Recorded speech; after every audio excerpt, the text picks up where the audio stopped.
Buenas tardes con todos y todas.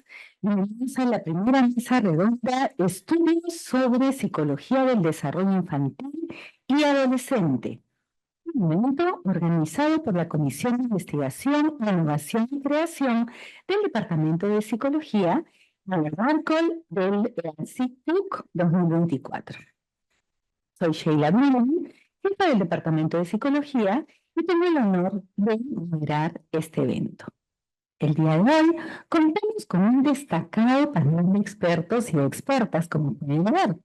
Permítanme presentarle a la primera community de nuestra tarde.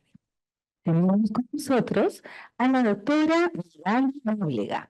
Ella es doctora en psicología, profesora principal del Departamento de Psicología de la Pontificia Universidad Católica del Perú, coordinadora del Grupo de Investigación Relaciones Vinculares y Desarrollo Socioemocional, investigadora en Psicología del Desarrollo, especializada en el desarrollo socioemocional en el contexto de las relaciones con sus cuidadores, cuidadoras y su cultura. Es consultora de proyectos, programas y políticas en desarrollo infantil temprano, así como el diseño y evaluación de instrumentos de medición cuantitativa del desarrollo infantil temprano.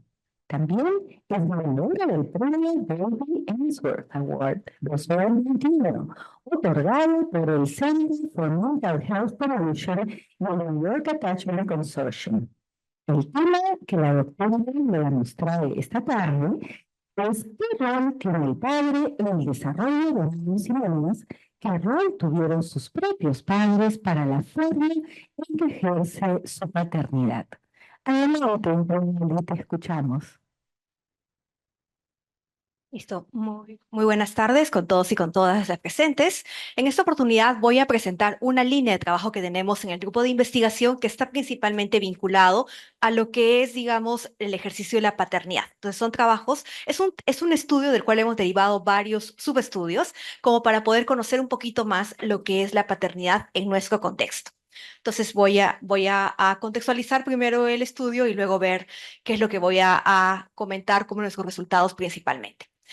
Efectivamente, digamos, la idea motivadora de esta presentación es un poco el poder responder al rol que tiene el padre en el desarrollo de los niños y las niñas, pero también qué es lo que influye como para ver la forma en la cual un padre, en nuestro contexto, ejerce su paternidad. Y eso lo vamos a tratar principalmente a través de los constructos de involucramiento y comportamiento paterno. Es una investigación que hemos llevado a cabo en equipo, digamos, con Marisol Guimet, Andrea Ugarte y Francesco Marinelli.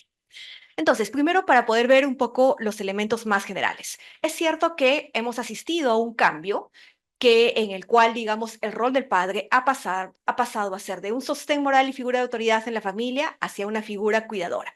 Sin embargo, la literatura misma refiere que en Latinoamérica este cambio es gradual.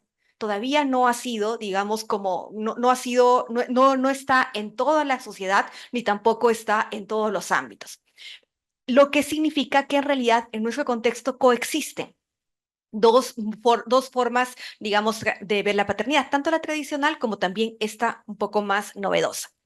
En ese sentido, también sabemos que en nuestro contexto prevalecen los roles de género tradicionales, donde las madres son vistas las cuidadoras principales, mientras que los papás más bien tienen el rol de proveedores económicos.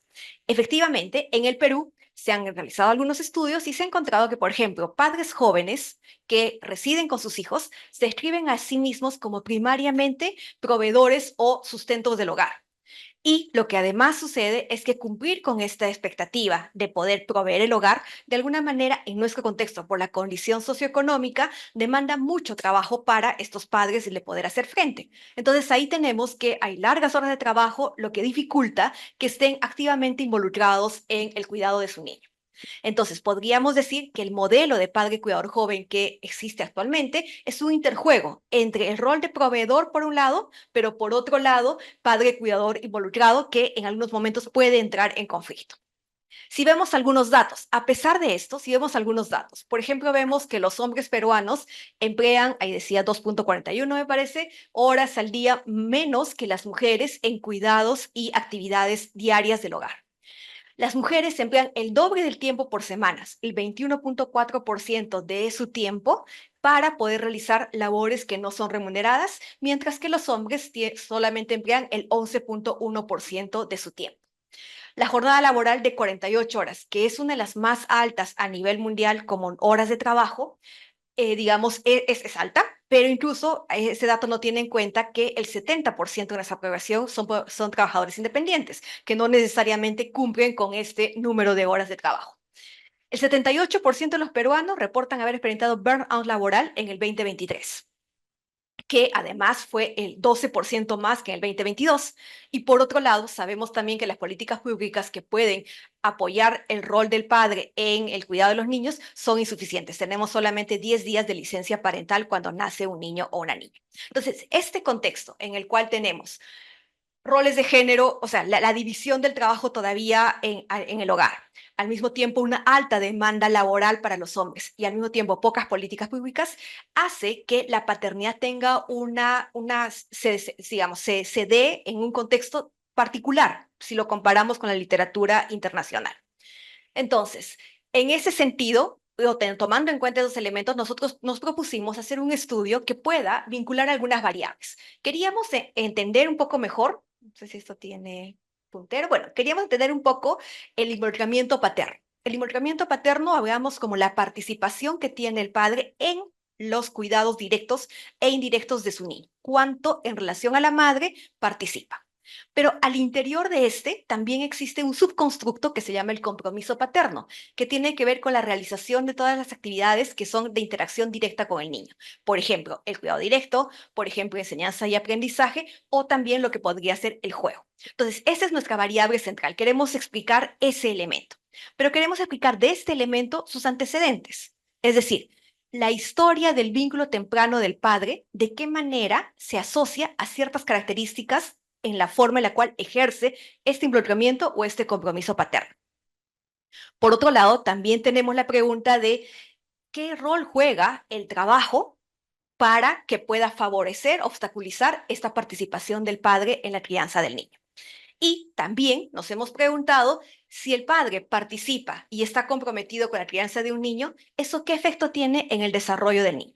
Entonces, son preguntas que vamos a ir respondiendo con los resultados que hemos trabajado. Entonces, otro elemento teórico que también hace que esto sea distinto. Perdón, voy a volver a una de las relaciones.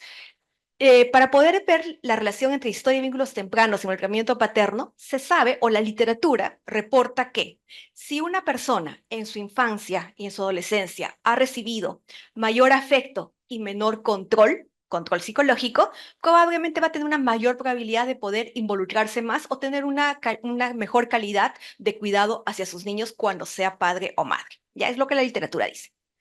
Ahora, ¿qué pasa? En nuestro contexto, como he dicho anteriormente, prevalece una idea del machismo.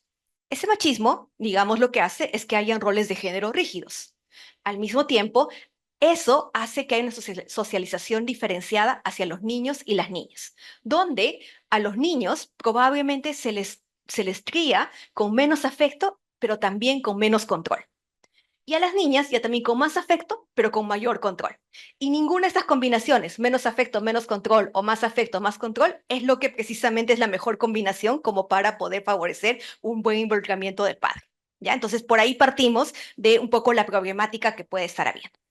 Entonces, este es el objetivo, les he ya dicho en las preguntas, voy a ir uno por uno primero presentando lo que ha sido la muestra de participantes. En este estudio nosotros trabajamos con 233 papás, papás peruanos con niños y niñas en etapa de educación inicial. Las familias predominantemente tenían un nivel socioeconómico medio y bajo, ¿ya?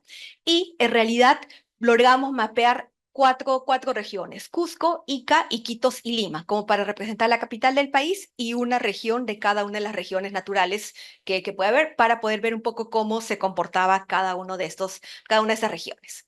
Ahí están las características sociomorgáficas de madres, papás y niños. Creo que esto lo voy a pasar por alto. Se trata de parejas jóvenes, porque tienen niños de entre 3 y 6 años, y mayormente los papás, el 97% trabajaba en el momento del estudio, mientras que en las mamás ese porcentaje era del 71%.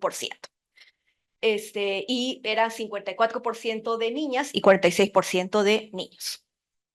Entonces, para cada una de las variables que he descrito antes, teníamos un instrumento en particular. Estos instrumentos han pasado o en el mismo estudio por una validación, o, por ejemplo, en el caso de la escala de involucramiento paterno, tenemos una validación hecha en nuestro contexto con otra muestra que también está publicada. Entonces, esto es para ver los instrumentos que se han utilizado. Entonces, vamos a ver los resultados, ¿ya? En relación a los resultados, en primer lugar, hablando del compromiso paterno, les explico un poquito cómo es la escala. La escala lo que mide es puntuaciones bajas, siempre hace la madre la actividad por la cual se está preguntando, y puntuaciones altas siempre lo hace el padre. Eso significa que hay un punto de corte en 3, donde podríamos decir que el 3 significa que la tarea es equitativamente realizada por ambos. Lo que vemos ahí es que tanto el cuidado directo como las tareas de aprendizaje y de enseñanza son mayormente ejecutadas por la mamá, ¿no es cierto? Porque las puntuaciones están por menos de 3. Podríamos decir que en el juego es, digamos, una de las áreas en las cuales equitativamente papás y mamás participan. Y si es que hacemos un promedio completo de estas 3 áreas que tienen que ver con el engagement o el compromiso, podríamos decir que hay digamos, ligeramente por debajo del compromiso de los papás, ¿ya?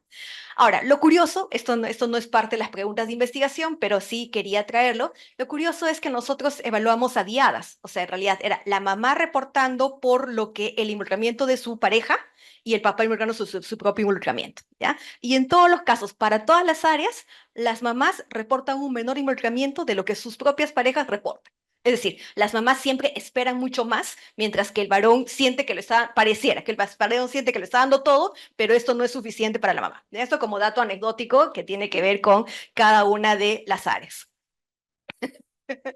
Ya, vamos. Entonces, voy a ir a contestar la primera pregunta que planteé en relación a qué tienen que ver los antecedentes o la historia de los vínculos tempranos del papá con su involucramiento. Este es un estudio que ya está publicado, digamos, ahí está la referencia, fue publicado en el año 2022. Entonces, lo que nosotros encontramos, ahí están cada una de las áreas del involucramiento que evaluamos, y acá están los factores, digamos, sociomorgáficos como variables de control, y luego, en la parte de abajo, los 4 últimos, lo que el papá dice que ha recibido de cuidado de su mamá, de control de su mamá y de cuidado o de control de su papá. ¿Ya? Y lo que encontramos es que solamente para el caso del cuidado directo, del involucramiento del papá en las tareas de alimentar, bañar, etcétera, el cuidado recibido por la mamá tenía un efecto significativo. Pero lo curioso es que mayor cuidado ejercido o mayor cuidado percibido por el padre significa menor involucramiento, que es contrario a lo que la literatura podría decir. Hay una explicación que la podemos, digamos, discutir luego.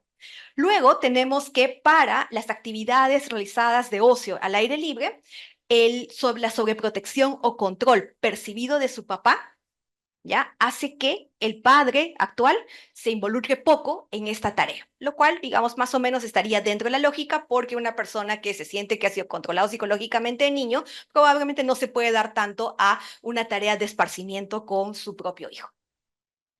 Paso al otro resultado, que tiene que ver ya también con la combinación de esta historia del vínculo temprano con el balance de obligaciones familia-trabajo para ver historia vincular y contexto actual laboral y compromiso paterno. Lo que hicimos acá fue afinar un poco la medida, quedarnos ya solamente con compromiso paterno y al mismo tiempo hacer como una puntuación única.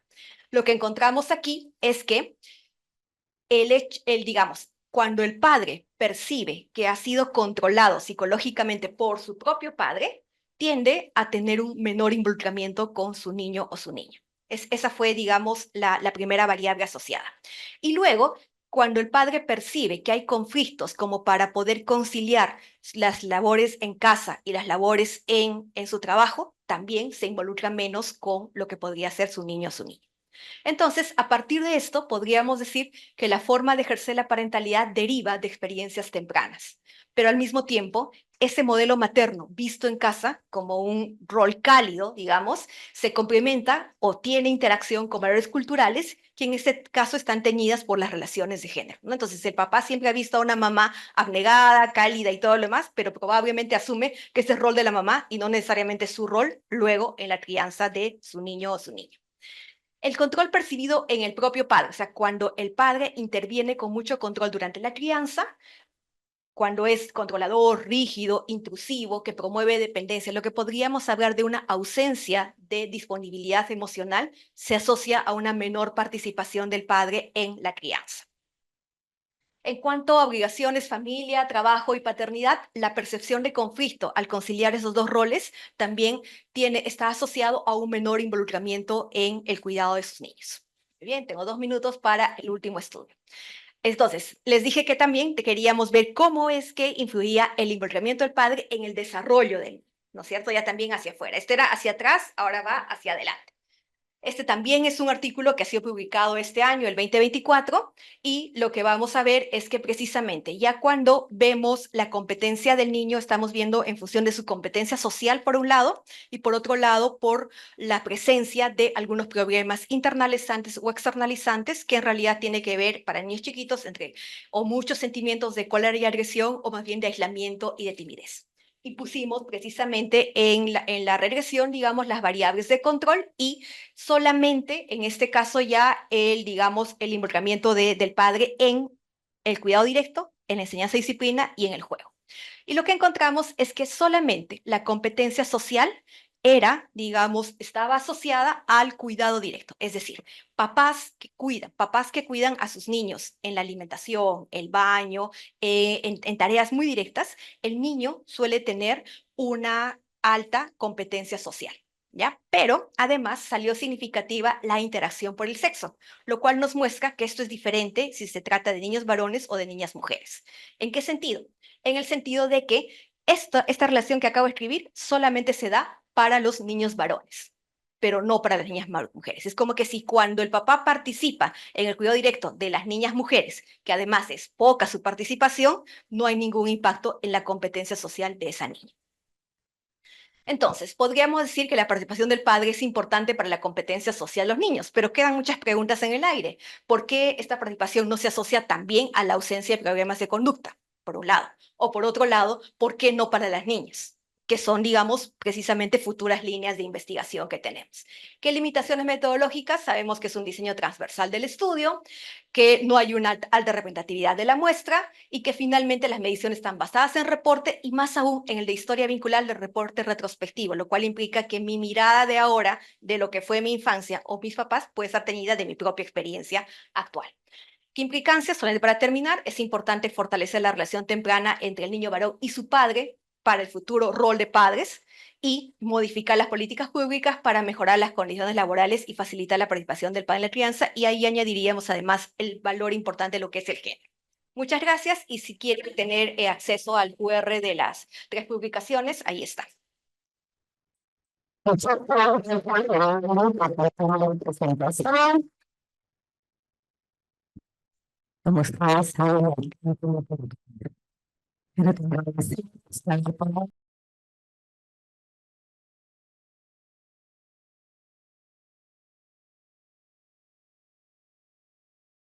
realizamos sobre estos diferentes resultados. No me cuesta buscarlo porque a veces me quedo con el punto ahí. Ahora tenemos con nosotros otro estudio realizado por la doctora Nanitis y Estefanía Urbano.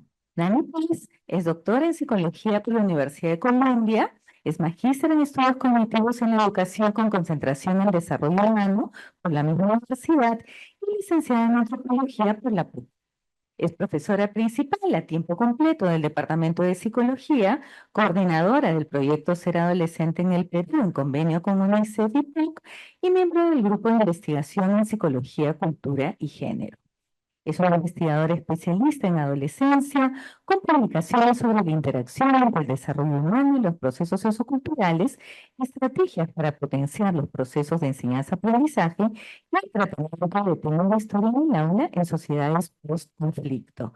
Además, y lo que a ella le encanta hacer, por supuesto, actores y directores de teatro de otro colectivo teatro. Y lo que no me incluye en la presentación es que es la actual directora de la Dirección Académica de Responsabilidad Social de la PUC. Asimismo, tenemos a Estefanía Nuevo, que desde aquí se mostró culturales y licenciada en Psicología por la PUC dentro del grupo de investigación Psicología, Cultura y Género.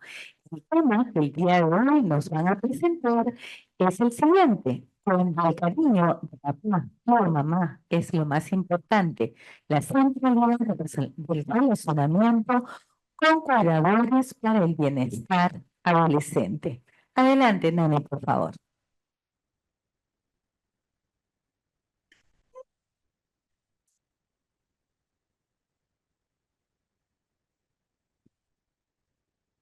Bueno que no. Muchas gracias. Muy interesante escucharte, Magali, y nos encontramos una vez al año, los mismos siempre, viendo cómo van avanzando nuestras investigaciones. Muy interesante ver además las conexiones que podemos hacer entre estos trabajos. Nosotros venimos, bueno, Henry, Estefanía y yo, Henry va a contarles un poquito después, vamos a hablar del proyecto en el que continuamos trabajando que se llama Ser Adolescente en el Perú. Yo voy a contar una parte de un estudio largo. Nosotros ya estamos en una cuarta ronda en este proyecto y hemos agarrado un pedacito de un estudio longitudinal que venimos haciendo, que está en curso, que está en segunda ola y luego vamos a hacer una tercera medición para contarles un poco. Esto digamos, es una suerte de vuelta longitudinal de la primera fase del proyecto Ser Adolescente en el Perú, donde hicimos una caracterización en 14 variables en profundidad con adolescentes de Lima, Cusco y San Martín. Nosotros teníamos la aspiración de hacer un seguimiento de ellos cada 2 años. Cayó la pandemia y entendimos que habían varias cosas que evaluar. De un lado, lo que pensábamos que podía haber seguido su curso de desarrollo, y de otro, lo que se veía afectado por la pandemia y el aislamiento social y la falta de asistencia en la escuela, etcétera. Entonces, continuamos con ese estudio cualitativo, trabajando con los chicos y chicas que habían estado en segundo y ahora estaban en quinto. A los de quinto lamentablemente los perdimos, no tuvimos manera de mapearlos, a estos sí ya los tenemos mapeados como para poder continuar el trabajo. Y en ese estudio indagamos acerca de algunas variables que pensábamos que se podían haber visto directamente afectadas por la pandemia y el aislamiento social y por la falta de escolaridad, y otras que queríamos ver cómo evolucionaban. Son todas esas. Yo les voy a hablar solamente de la rojita de abajo, de familia. Eso ya lo tenemos también publicado en un estudio del Journal of Research on Adolescence que acaba de salir este año. Ya primero salió online, ahora ya está disponible. Em, en ese marco, bueno, trabajamos con el pedacito de participantes que logramos mapear. Es un abordaje cualitativo con un diseño fenomenológico, digamos, orientado a los ejes que describo aquí, ¿no? Bienestar, relacionamiento, escolaridad, etcétera. Dentro de esos, familia. Son 32 participantes los que logramos volver a conectar, 16 hombres, 16 mujeres. Logramos identificar más de Lima y de Cusco que de Tarapoto, que fue un poquito más, perdimos un poquito más de participantes, 21 de zonas urbanas y 11 de rurales. Y lo que hicimos fue, bueno, usar una ficha muy similar a la que teníamos antes y una adaptación de la guía que habíamos trabajado en la primera fase de Ser Adolescente en el Perú. Em, lo que queríamos específicamente respecto a esta variable es ver cómo se había reconfigurado, qué había pasado con estas relaciones entre cuidadores, cuidadoras y sus hijos e hijas, eh, y en el tiempo y por el impacto de la pandemia específicamente.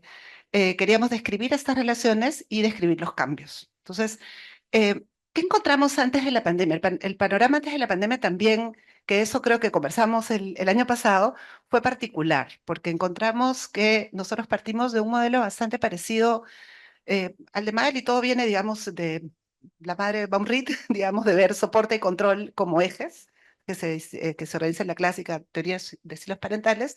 Desde ahí añadimos una serie de otras preguntas y analizamos de manera profunda cada uno de los ejes y su conceptualización de los ejes, no solamente los ejes como tales.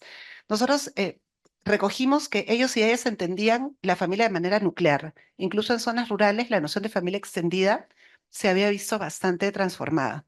Entendían familia extendida digamos, aquellos que estaban fuera de su casa y podían nombrarlos así, pero básicamente al hablar de familia hablaban de sus cuidadores y cuidadoras. No había una crianza, lo cual se conecta directamente con lo que acaba de presentar Magali. No hay una crianza centrada solo en la madre. El padre está presente, mucho más presente que en estudios anteriores, pero hay una sobrecarga mucho mayor en la madre que en el padre. Y aparecía una queja, casi un reclamo de tiempo muy limitado con los cuidadores, eh, que era para ellos, digamos, quizás lo que más saltaba como algo difícil de procesar a lo largo de las 3 entrevistas, de las 3 sesiones de entrevista en profundidad que hicimos. Mapeamos además que efectivamente el tiempo que tenían con sus cuidadores era bastante escaso, era 1 hora y media en promedio, generalmente con hermanos, hermanas, adultos mayores, generalmente con la televisión prendida. Entonces había un estilo comunicacional básicamente directivo, ¿no? Saca al perro y luego a su tarea, no te olvides de bañarte, que tu hermano haga la tarea, es decir, una serie de directivos más que espacios para elaborar. Ellos no reportaban esta ausencia de tiempo con los padres, nombrándolo como abandono, pero lo que describían era una suerte de sensación de una expectativa mayor de aquello que estaban recibiendo permanentemente, ¿no? Entonces, encontramos antes de la pandemia que ellos describían que tenían muy buena comunicación con sus cuidadores, pero habían ciertos temas que no podían entrar a la familia. El más saltante era sexualidad y género, y digamos, temas vinculados a política, a ciudadanía, se podían nombrar, pero sentían que sus opiniones eran sistemáticamente devaluadas, que eran como, digamos, esto no es algo que voy a sentarme a discutir contigo, sino eran más bien temas en los que ellos no sentían que tenían mayor voz.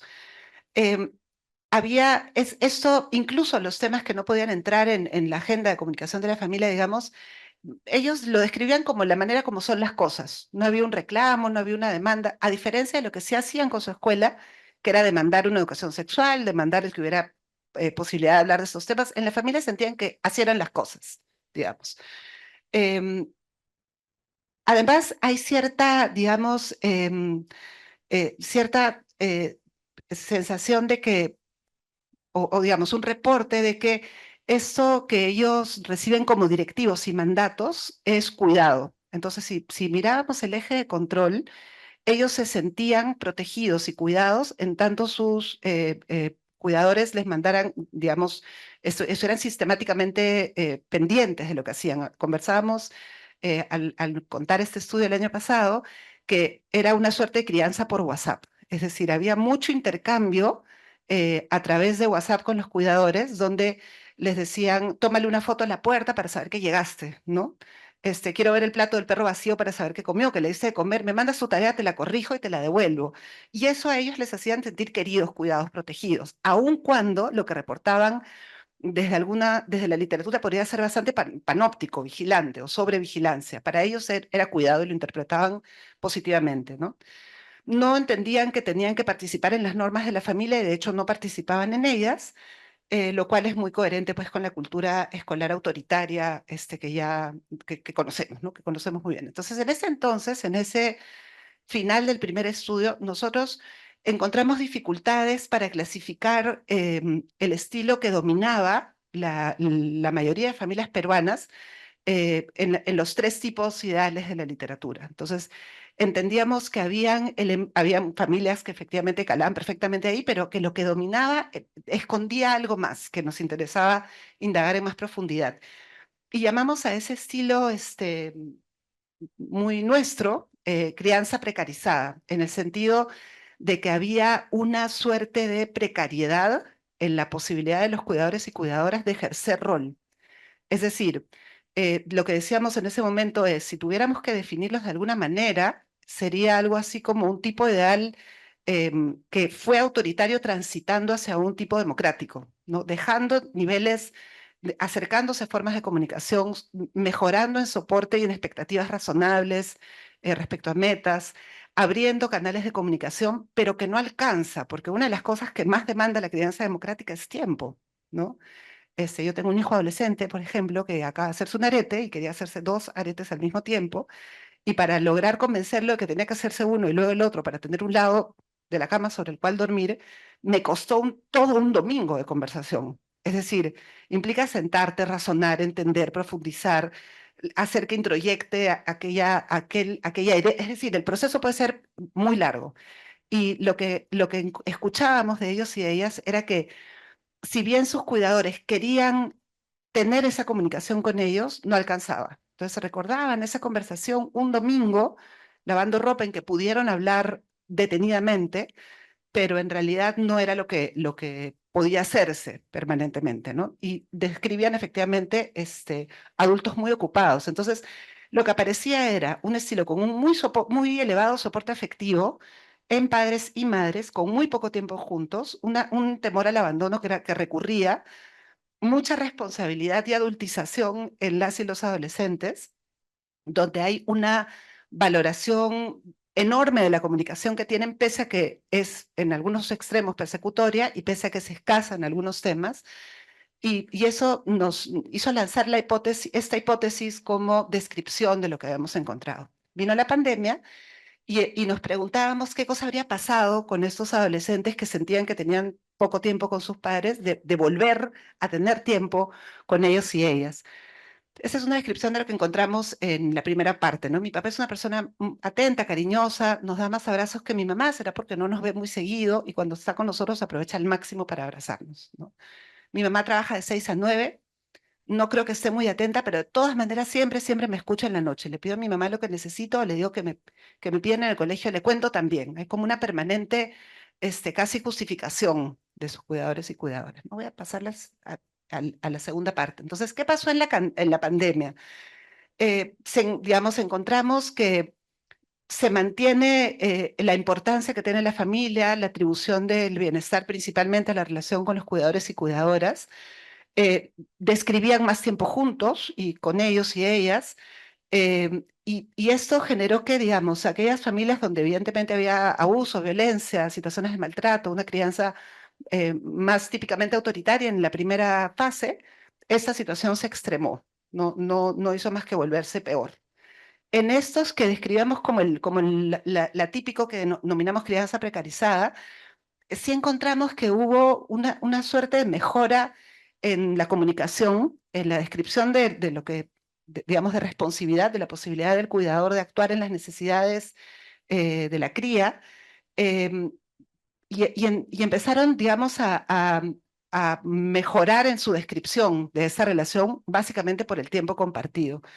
Eh, Habían conflictos principalmente por responsabilidades en el hogar y bueno, evidentemente el sentido de autonomía se vio muy problematizado por todo lo que ocurrió respecto al encierro, al no salir a la escuela, etc. Y esto, digamos, incluso en aquellos adolescentes que tenían otro patrón antes como adolescentes que trabajan. Por ejemplo, ¿qué cosa nos dice esta chica de Tarapoto? Mejoró por estar más juntos, mayormente antes ella trabajaba en la mañana y estudiaba en las tardes, solamente en las noches por horas. Y en la pandemia le miraba todos los días, conversábamos, comíamos juntos y todo eso. Durante la pandemia sí, porque mi papá siempre ha sido esas personas atentas. Hola, hijito, ¿cómo estás? Hijito, ¿te encuentras bien? Cualquier cosa nos avisas. Bueno, considero que mi papá es siempre atento, siempre bueno, siempre va a ser así.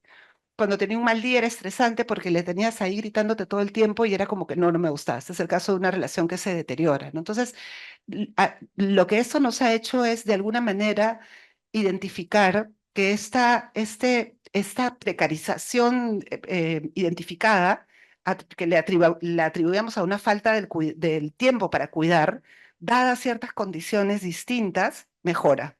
Es decir, permite una descripción de la relación donde efectivamente se sienten más cuidados, más acompañados, con mayor posibilidad de comunicarse y los padres con mayor posibilidad de tener tiempo para criar, ¿no? Entonces, ¿a qué nos ha llevado esto como conclusiones? Bueno, les cuento que ahorita lo que hemos desarrollado sobre la base de estos dos estudios es una escala, incluyendo justamente la noción de crianza precarizada, que estamos en este momento saliendo a campo justo esta semana con una muestra de participantes de Lima, Cusco y San Martín, las mismas regiones donde hemos trabajado, y lo que viene después es medir lo mismo, pero en adolescentes tardíos que estén dentro o fuera del sistema de educación superior. Entonces, queremos ver qué pasa con esta categoría de crianza precarizada, dado un contexto distinto.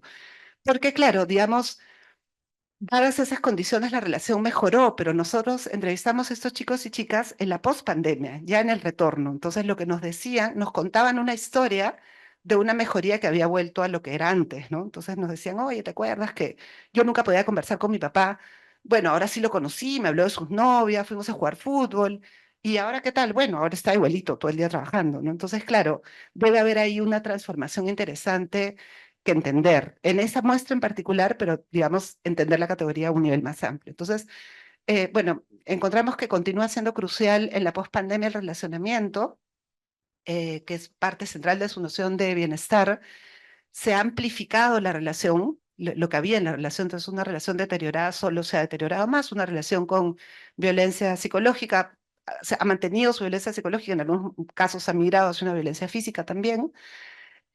Nuestro estudio nos plantea nuevas preguntas sobre la crianza precarizada y el interés en seguir, digamos, validando su existencia como categoría. Em, y sí nos deja, digamos, en términos de lo que tendríamos que proponer como políticas, prácticas de crianza, la enorme importancia del tiempo con los cuidadores, que a veces tomamos por sentada como inexistente y como la manera como son las cosas, como esos chicos y chicas decían, ¿no? Dado otro contexto, con todo lo duro que trajo la pandemia, ese tiempo juntos, en este caso, sí fue valioso para ellos y ellas. Muchas gracias.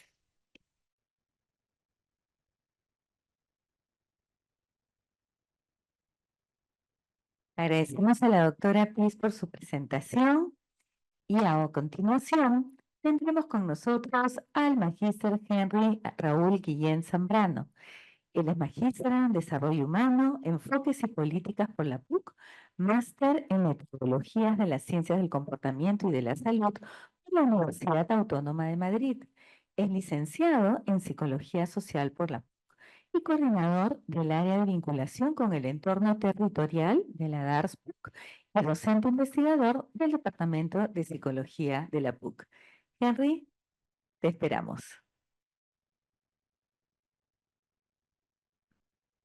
El tema que nos va a presentar es el bienestar subjetivo en adolescentes peruanos, identificando dominios y evaluaciones en un contexto no weird.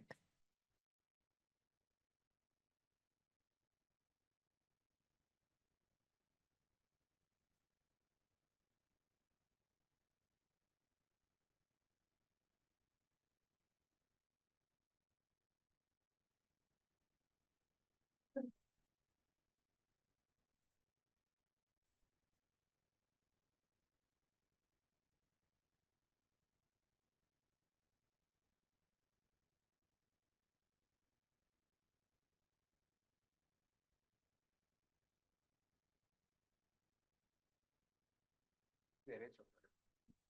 ¿Sí? Ah, bien.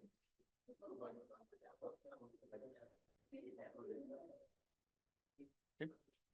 Bien, buenas tardes con todos y todas. Les agradezco igual por la oportunidad de poder igual visibilizar algunas de las investigaciones que hemos desarrollado en el marco del proyecto Ser Adolescente en el Perú. El día de hoy voy a realizar una presentación de un estudio que también nos publicaron este año, que justamente parte un poco de la pregunta de qué valoran las y los adolescentes sobre una noción de alguien a quien le va bien en la vida, que era una de las preguntas de las que partimos, ¿no? Creo que no sé. Siguiente, por favor. No funciona.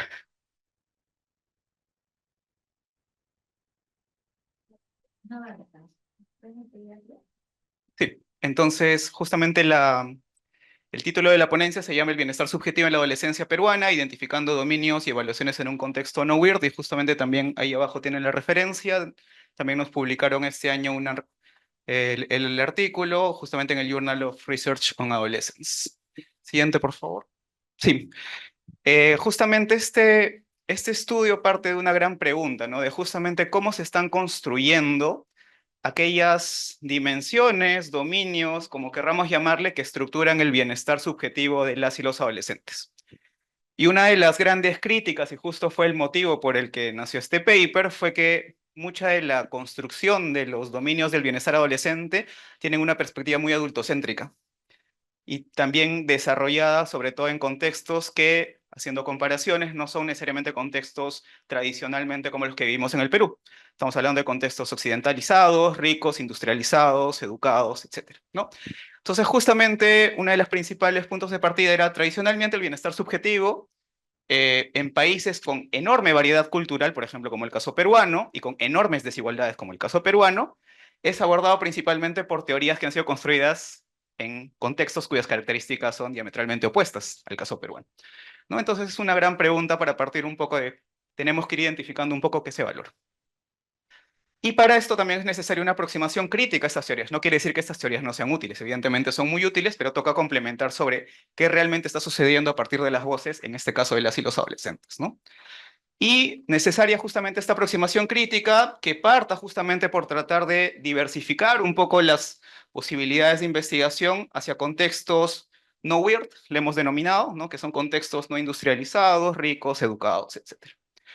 Y consideramos también además que las y los adolescentes peruanos transitan por esta etapa en un contexto con mucha dinámica colectivista. Lo hemos visto en las exposiciones previas, evidentemente, pero sabemos que el Perú, a partir de los estudios, digamos, que ven los valores culturales, por ejemplo, tiene altas puntuaciones en puntuaciones vinculadas con el colectivismo, ¿no? Y que eso finalmente permea también la manera en cómo se desarrollan las y los adolescentes. Entonces vale la pena también prestar una atención especial a eso. Y finalmente, la gran pregunta sobre la que nace este estudio es, ¿cómo adolescentes peruanos de diferentes contextos definen su bienestar? ¿Qué es lo que priorizan para su definición de bienestar? ¿Y cómo evalúan su bienestar respecto a esta definición? ¿No? Siguiente, por favor. Sí. Muy rápidamente, igual un poco sobre el bienestar subjetivo. Sabemos que conceptualmente refiere pues al funcionamiento psicológico óptimo. Hay dos grandes perspectivas bastante históricas sobre el estudio del bienestar. Una es la perspectiva más eudaimónica, ¿no? Que está anclada un poco también en la teoría de la autodeterminación, y una perspectiva más hedónica que está principalmente vinculada a los estudios del placer, ¿no? Y como autor principal tienen a Dinner, por ejemplo. Dentro de la perspectiva hedónica, tradicionalmente, por ejemplo, se evalúa la satisfacción con la vida, el balance de emociones y en algunos casos la satisfacción con algunos dominios específicos. Pero al momento de empezar a explorar cómo se construyen estos dominios específicos, para el caso de las y los adolescentes, en muchos casos identificamos que no hay espacios de consulta a ellos y ellas sobre qué es lo que valoran. Entonces, ¿por qué tratamos también de explorar desde una tradición más cualitativa? Porque el grueso de estudios sobre bienestar subjetivo, en la mayoría de casos, se han desarrollado desde una perspectiva más cuantitativa, que es complementaria evidentemente, y la inquietud en ser adolescente en el Perú era justo partir por cómo aprovechar estos espacios de investigación cualitativa para hacer esa exploración. Y por eso nos centramos principalmente en ese punto de partida, ¿no? ¿Cuáles son estos dominios que las y los adolescentes definen para su bienestar? Y que lo hemos abordado desde una tradición más cualitativa. Igual hay evidencia empírica preliminar sobre estudios de bienestar subjetivo en la adolescencia y bienestar subjetivo en el Perú sobre todo, ¿no? Y también en diferentes contextos culturales también. Y se viene identificando que, por ejemplo, la calidad del empleo, el nivel educativo, incluye el nivel educativo de los hijos, el tener propiedades o tierras, así como tener una calidad de vínculos interpersonales buenos, son como dominios o dimensiones importantes para la vida de las personas en el contexto peruano. Siguiente, por favor. Pero en el caso de los adolescentes, ¿cómo va también un poco la ruta de investigación?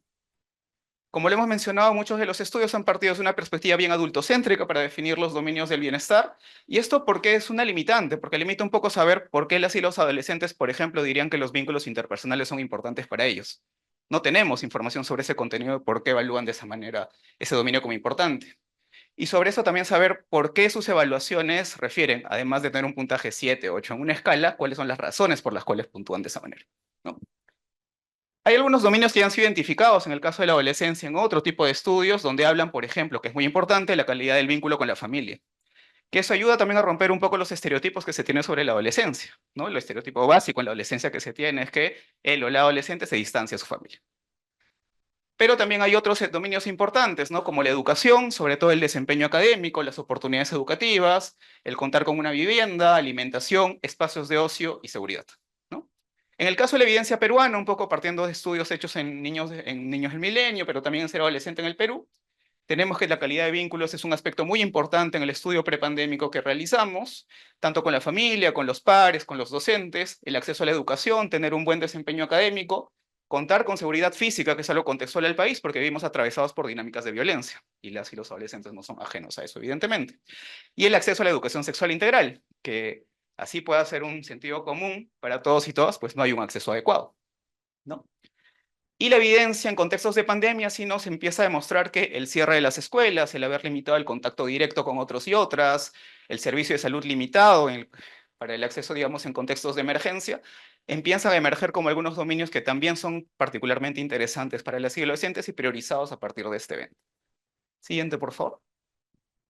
En ese sentido, planteamos para este estudio básicamente dos objetivos. El primero de ellos era identificar cuáles son los dominios que estructuran los adolescentes sobre esta su noción de bienestar. Y el segundo objetivo es, a partir de esta conceptualización, cómo evalúan ellos su bienestar. ¿Sí? Siguiente, por favor. Un poco un recuento, ya Neni lo hizo preliminarmente. El estudio Ser Adolescente en el Perú ya va por su cuarta etapa. Tuvimos una etapa prepandémica hacia el año 2019. Entrevistamos a 66 adolescentes. En una segunda etapa, la hicimos el 2022, entrevistamos a 32 adolescentes. De esa primera camada de adolescentes de 2019 fueron 23 quienes continuaron en el estudio.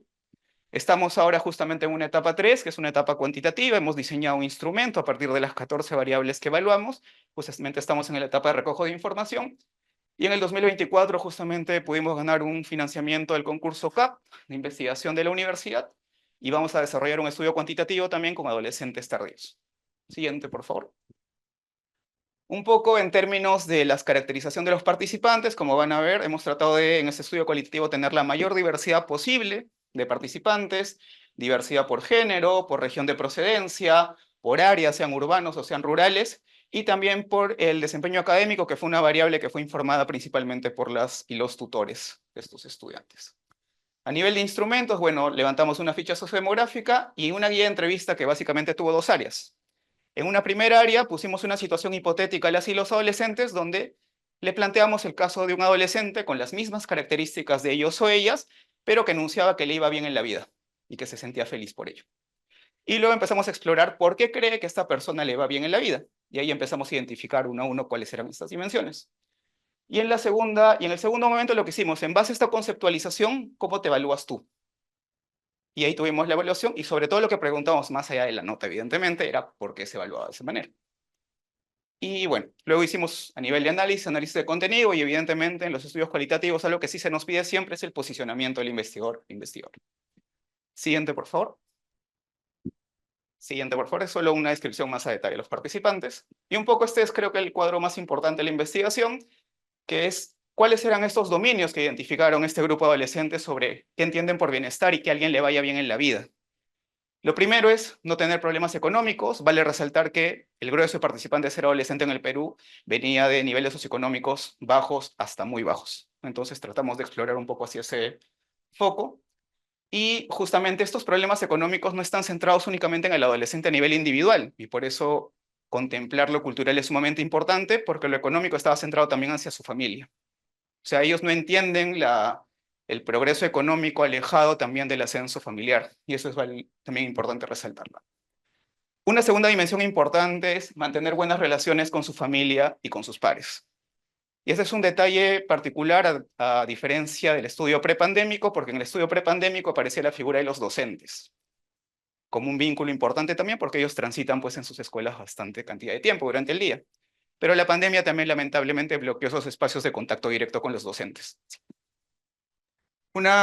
Pero nuevamente, ¿no? Otro dominio importante son los vínculos interpersonales a nivel familiar y de pares, que sabemos que cumplen un rol muy importante en cualquier teoría del desarrollo, también lo hemos reflejado aquí. Una tercera dimensión es tener aspiraciones, proyectos de vida y tener sobre todo condiciones para poder lograr esto, ¿no? Un cuarto elemento es la autovaloración, el poder explorar y potenciar su agencia para poder desarrollar las metas que tiene, el rendimiento en la escuela como una oportunidad de desarrollo más allá del momento concreto, y el cuidado de sí mismo, y aquí empieza a emerger esta dimensión que tiene que ver con la pandemia, que es la dimensión de salud física. La dimensión de salud física no emergía en el estudio prepandémico, pero tras la pandemia emergió de manera bastante más fuerte. Siguiente, por favor. Bueno, ahí algunos testimonios un poco de algunos participantes que explicitaban por qué era importante el contar con recursos económicos, el de llevarse bien con su familia y con sus pares, el tener aspiraciones a futuro y al mismo tiempo tener condiciones para poder llevar a cabo sus planes y metas. Siguiente, por favor. Tras esta conceptualización, lo que hicimos luego es volver, bueno, en la misma entrevista, perdón, y preguntarle a este grupo de adolescentes. Nos has dicho que es importante para ti tener recursos, tener buenos vínculos, tener buen rendimiento, tener un proyecto futuro. ¿Cómo te va a ti? Les preguntamos. Y bueno, como vemos ahí, sobre todo me voy a centrar en la columna de evaluación individual. En general, los promedios hablaban en una escala del 1 al 10, que fue un caso hipotético que les planteamos. Planteaban al menos, digamos, puntuaciones por encima de una media, digamos, pero habían casos particulares, como por ejemplo el caso del Cusco, que es un puntaje, digamos, a primera impresión bajo en comparación con todas las demás. Pero luego empezamos a preguntar un poco, ¿por qué te puntúas de esa manera? Y vuelven a emerger grandes dominios importantes para el bienestar adolescente, el relacionamiento. Aquellos adolescentes que empezaron a puntuarse más alto, empezaron a justificar sus razones en que tenían una buena calidad de vínculo con sus familias, en términos de acompañamiento, soporte. También habían ausencia de problemas familiares que contextualmente para el Perú nuevamente la violencia nos atraviesa. Entonces, una buena puntuación a nivel del bienestar en base a sus definiciones implicaba no tener problemas al interior de la familia. ¿Sí? Y finalmente la valoración positiva con los pares. Por más que en el contexto de pandemia haya habido distanciamiento en el contacto directo, han mantenido el contacto interpersonal a través de otros medios. Y mientras más positivo haya sido esta vinculación interpersonal, ha sido mejor para sus puntuaciones. Un segundo elemento importante son las aspiraciones futuras. Muchos de ellos hablaban un poco de salir hacia la universidad, que era, digamos, un sentido bastante común, un poco en la adolescencia. Empezaron a emerger nuevas oportunidades fuera de la educación superior, pero un elemento importante era el rendimiento académico. Y aquellos que consideraban haber tenido dificultades para la educación a distancia, también evidenciaban puntajes menores, ¿no? Y finalmente, elementos más intrapersonales, digamos, la propia confianza interpersonal, el creer en su propia agencia para poder desarrollar sus planes. Sí. Siguiente, por favor. Ya a nivel de síntesis, alguna discusión y conclusiones preliminares también que salieron de este estudio, y se vuelve a repetir en el caso de ser adolescente en el Perú en su primera tanda, la influencia y la vinculación con cuidadores, ¿no? Hay un sentido común que justamente es una misión de ser adolescente en el Perú tratar de romper también, es que en la adolescencia en realidad el adolescente o el adolescente no se distancia de sus cuidadores, sino que requiere un tipo de relacionamiento más particular, ¿de acuerdo? Y el tránsito entre adolescencia, digamos, temprana y media ha seguido reconfirmando esto porque a estos adolescentes que entrevistamos en el 2019 y volvimos en el 2022, mantienen el relacionamiento con cuidadores como algo muy importante. ¿Sí? Un segundo elemento también es las oportunidades socioeconómicas. Dado el contexto de enorme precariedad que vivían algunos de estos adolescentes, saben que tener, digamos, oportunidades económicas les va a garantizar llevar a cabo sus planes a futuro, ¿no? Pero también entendemos aquí que esta precariedad no es vivenciada individualmente, sino que para ellos sus proyectos a futuro implican la movilidad social para su familia. Entonces ellos no se ven desarrollándose económicamente dejando de lado a su familia atrás, sabiendo un poco el contexto del que viene. Y en esa línea también las aspiraciones futuras y el desempeño académico son oportunidades no de desarrollo individual para ellos, sino también de desarrollo familiar. ¿Sí? Y bueno, el dominio relacional nuevamente se vuelve altamente relevante, pero sabiendo aquí, y eso lo hemos visto en el capítulo de conectividad social de la colección de ser adolescente en el Perú, es que el tipo de relacionamiento que esperan con sus padres es distinto del que esperan con sus pares y es distinto del que esperan, por ejemplo, con sus docentes. Entonces, cada uno puede cumplir una función diferenciada y eso, en la siguiente etapa que estamos llevando a cabo en el marco del proyecto, vamos a poder evaluarlo cuantitativamente también. Y lo último que quería plantear es que no dejemos de lado ver las variables culturales. O sea, el Perú siendo un país con puntuaciones, digamos, a nivel de estas variables más culturales en colectivismo bastante altas, sabemos pues que eso también se impregna un poco en las visiones de las y los adolescentes en términos de su desarrollo y sobre todo de su bienestar. Lo vemos en el caso de las oportunidades económicas, lo vemos en las aspiraciones futuras, lo vemos en cuán importante es lo relacional para ellos y ellas. Siguiente, por favor. Siguiente, una más. Y bueno, eso es todo. Y solo para comentarles qué es lo que está siguiendo, ya Nani lo había comentado, hemos desarrollado un instrumento cuantitativo, vamos a buscar sobre esto, hacer algunas evaluaciones de algunas de estas hipótesis con una muestra más amplia, también poder validar algunos instrumentos y ya les estaremos dando noticias de eso. Gracias. Muchas gracias. Agradecemos al magíster Henry Guillén por su presentación y ahora damos paso al doctor Rafael Gargurevich. El doctor Rafael Gargurevich es doctor en psicología por la Universidad Católica de Lovaina, en Bélgica, es magíster en análisis cuantitativo por las ciencias sociales por la Universidad Católica de Bruselas, licenciado y bachiller en psicología por la Universidad de Lima. Actualmente es profesor principal del Departamento de Psicología. Sus intereses de investigación están relacionados a la psicología de la motivación, la teoría de la autodeterminación, al desarrollo psicológico, a la psicología positiva y las consecuencias psicológicas de desastres. El tema que el doctor Gargurevich nos trae el día de hoy es estado de crianza y desarrollo domiciliario, la hipótesis del control parental en vecindarios inseguros en adolescentes de Lima Metropolitana. Adelante, por favor.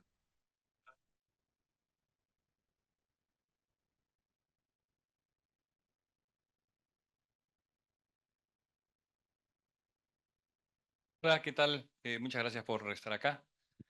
Em, ¿Ya puedo? Ya. Ok. Bueno, estilos de crianza y la seguridad del vecindario. Yo voy a presentar, primero estoy muy contento de estar acá, porque a pesar de que vemos a los colegas en la vida diaria, ¿no es cierto? Nos saludamos en la universidad, en la oficina, no siempre sabemos quién hace qué. Todos suponemos que estamos haciendo tal o cual cosa, pero seguimos avanzando en lo que estamos haciendo y estoy realmente contento y lo digo de verdad, ¿ah? Por si acaso. ¿Sí? Entonces, mi investigación es acerca de estilos de crianza y seguridad del vecindario, probando la hipótesis del control parental en vecindarios inseguros. Este es un estudio que no ha sido publicado aún, todos han presentado estudios publicados, lo siento mucho, pero va a ser publicado, se los aseguro, eso sí, eso sí. Y bueno, yo soy el autor principal y estoy presentando, pero tenemos coautores de la Universidad de Gante y bueno, Lenia que está aquí también sentada. ¿De qué trata este estudio? Este estudio responde a una pregunta fundamental. Bueno, ¿qué cosa pasa con los estilos de crianza cuando hay vecindarios inseguros? Esa es la idea básica. Muy bien. Entonces, en esta presentación vamos a hablar sobre la seguridad o inseguridad, en realidad, aunque el contexto, el constructo psicológico es, perdón, es seguridad, también se habla de inseguridad, y la hipótesis de seguridad del vecindario, estilos de crianza en la teoría de la autodeterminación. Voy a hablar sobre la metodología del estudio y, por supuesto, bueno, voy a relatar los resultados y una conclusión. Muy bien. La inseguridad es un problema nacional que está en aumento, es decir, todo el tiempo prendemos la televisión y hay o robos o asaltos o cosas peores. Y por supuesto, todos podemos ser de alguna manera víctimas de esto, ¿no es cierto? Incluyendo los adolescentes, que no son ajenos a este contexto y que también aparecen, dicho sea de paso, en los medios viéndose asaltados y les roban sus teléfonos y ese tipo de cosas. No es por asustarlos, pero es lo que sucede, ¿no es cierto? El problema es que, claro, los adolescentes también quieren estar en la calle.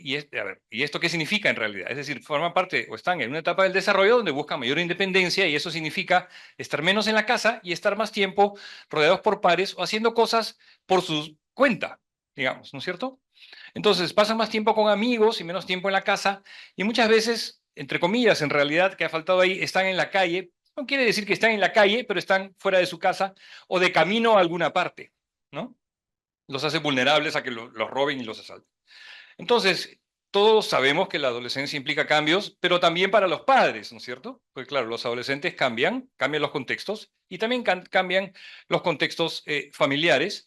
Y se ha investigado ya desde el año 2000, hay otras investigaciones mucho más recientes, en que el trabajo de ser padre se complica cuando los adolescentes están en vecindarios peligrosos o inseguros, ¿sí? Porque claro, algo les podría pasar y entonces hay que protegerlos, ¿no? Es bien difícil dejar de proteger a un adolescente cuando se trata de estar en vecindarios inseguros, ¿no? Por lo menos eso es lo que la literatura en general relata, ¿sí? Entonces, frente a la amenaza a los vecindarios inseguros, los padres pueden tomar diferentes estrategias, ¿no? O formas de relacionarse que básicamente están enmarcados dentro de lo que en la literatura se ha hablado ahora son estilos funcionales o adaptativos y disfuncionales o maladaptativos. Y yo voy a hablar de estos estilos en breve desde la teoría de la autodeterminación, ¿sí? Estas estrategias, bueno, implican interacciones entre padres e hijos que forman parte de los llamados estilos de crianza, eso ya lo sabemos. Dentro de la teoría de la autodeterminación existen dos grandes estilos de crianza.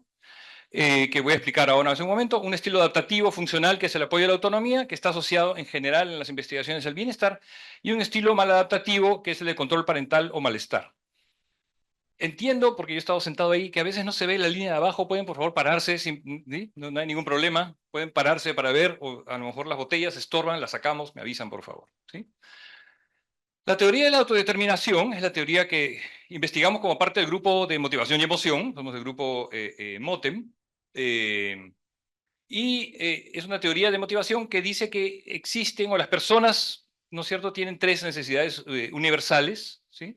Autonomía, competencia y relación, que no están relatadas acá, pero que estos pueden exacerbarse no es la palabra, pueden promoverse a partir del apoyo a la autonomía, o pueden en realidad obstaculizarse, ¿no es cierto?, a partir del control parental. Bueno, el apoyo a la autonomía son prácticas parentales que fomentan la capacidad de decisión del adolescente, brindan opciones, apoyan libertad de expresión, ayudan a buscar opiniones y en general aparece en conversaciones con un tono interpersonal cálido que, bueno, que alienta la conversación y que la gente pueda, y que se puedan hacer preguntas en la conversación.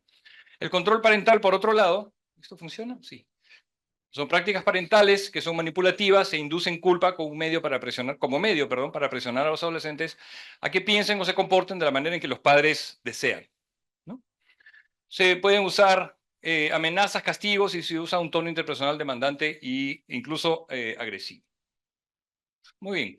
Pero existe otro estilo de crianza que forma parte dentro de las investigaciones de crianza, que no es en realidad de la teoría de la autodeterminación, no es desarrollada por la teoría de la autodeterminación, que es el monitoreo, también llamado control conductual, también llamado estructura. O sea, se llama de diferentes cosas dependiendo de en realidad bajo qué investigación esté.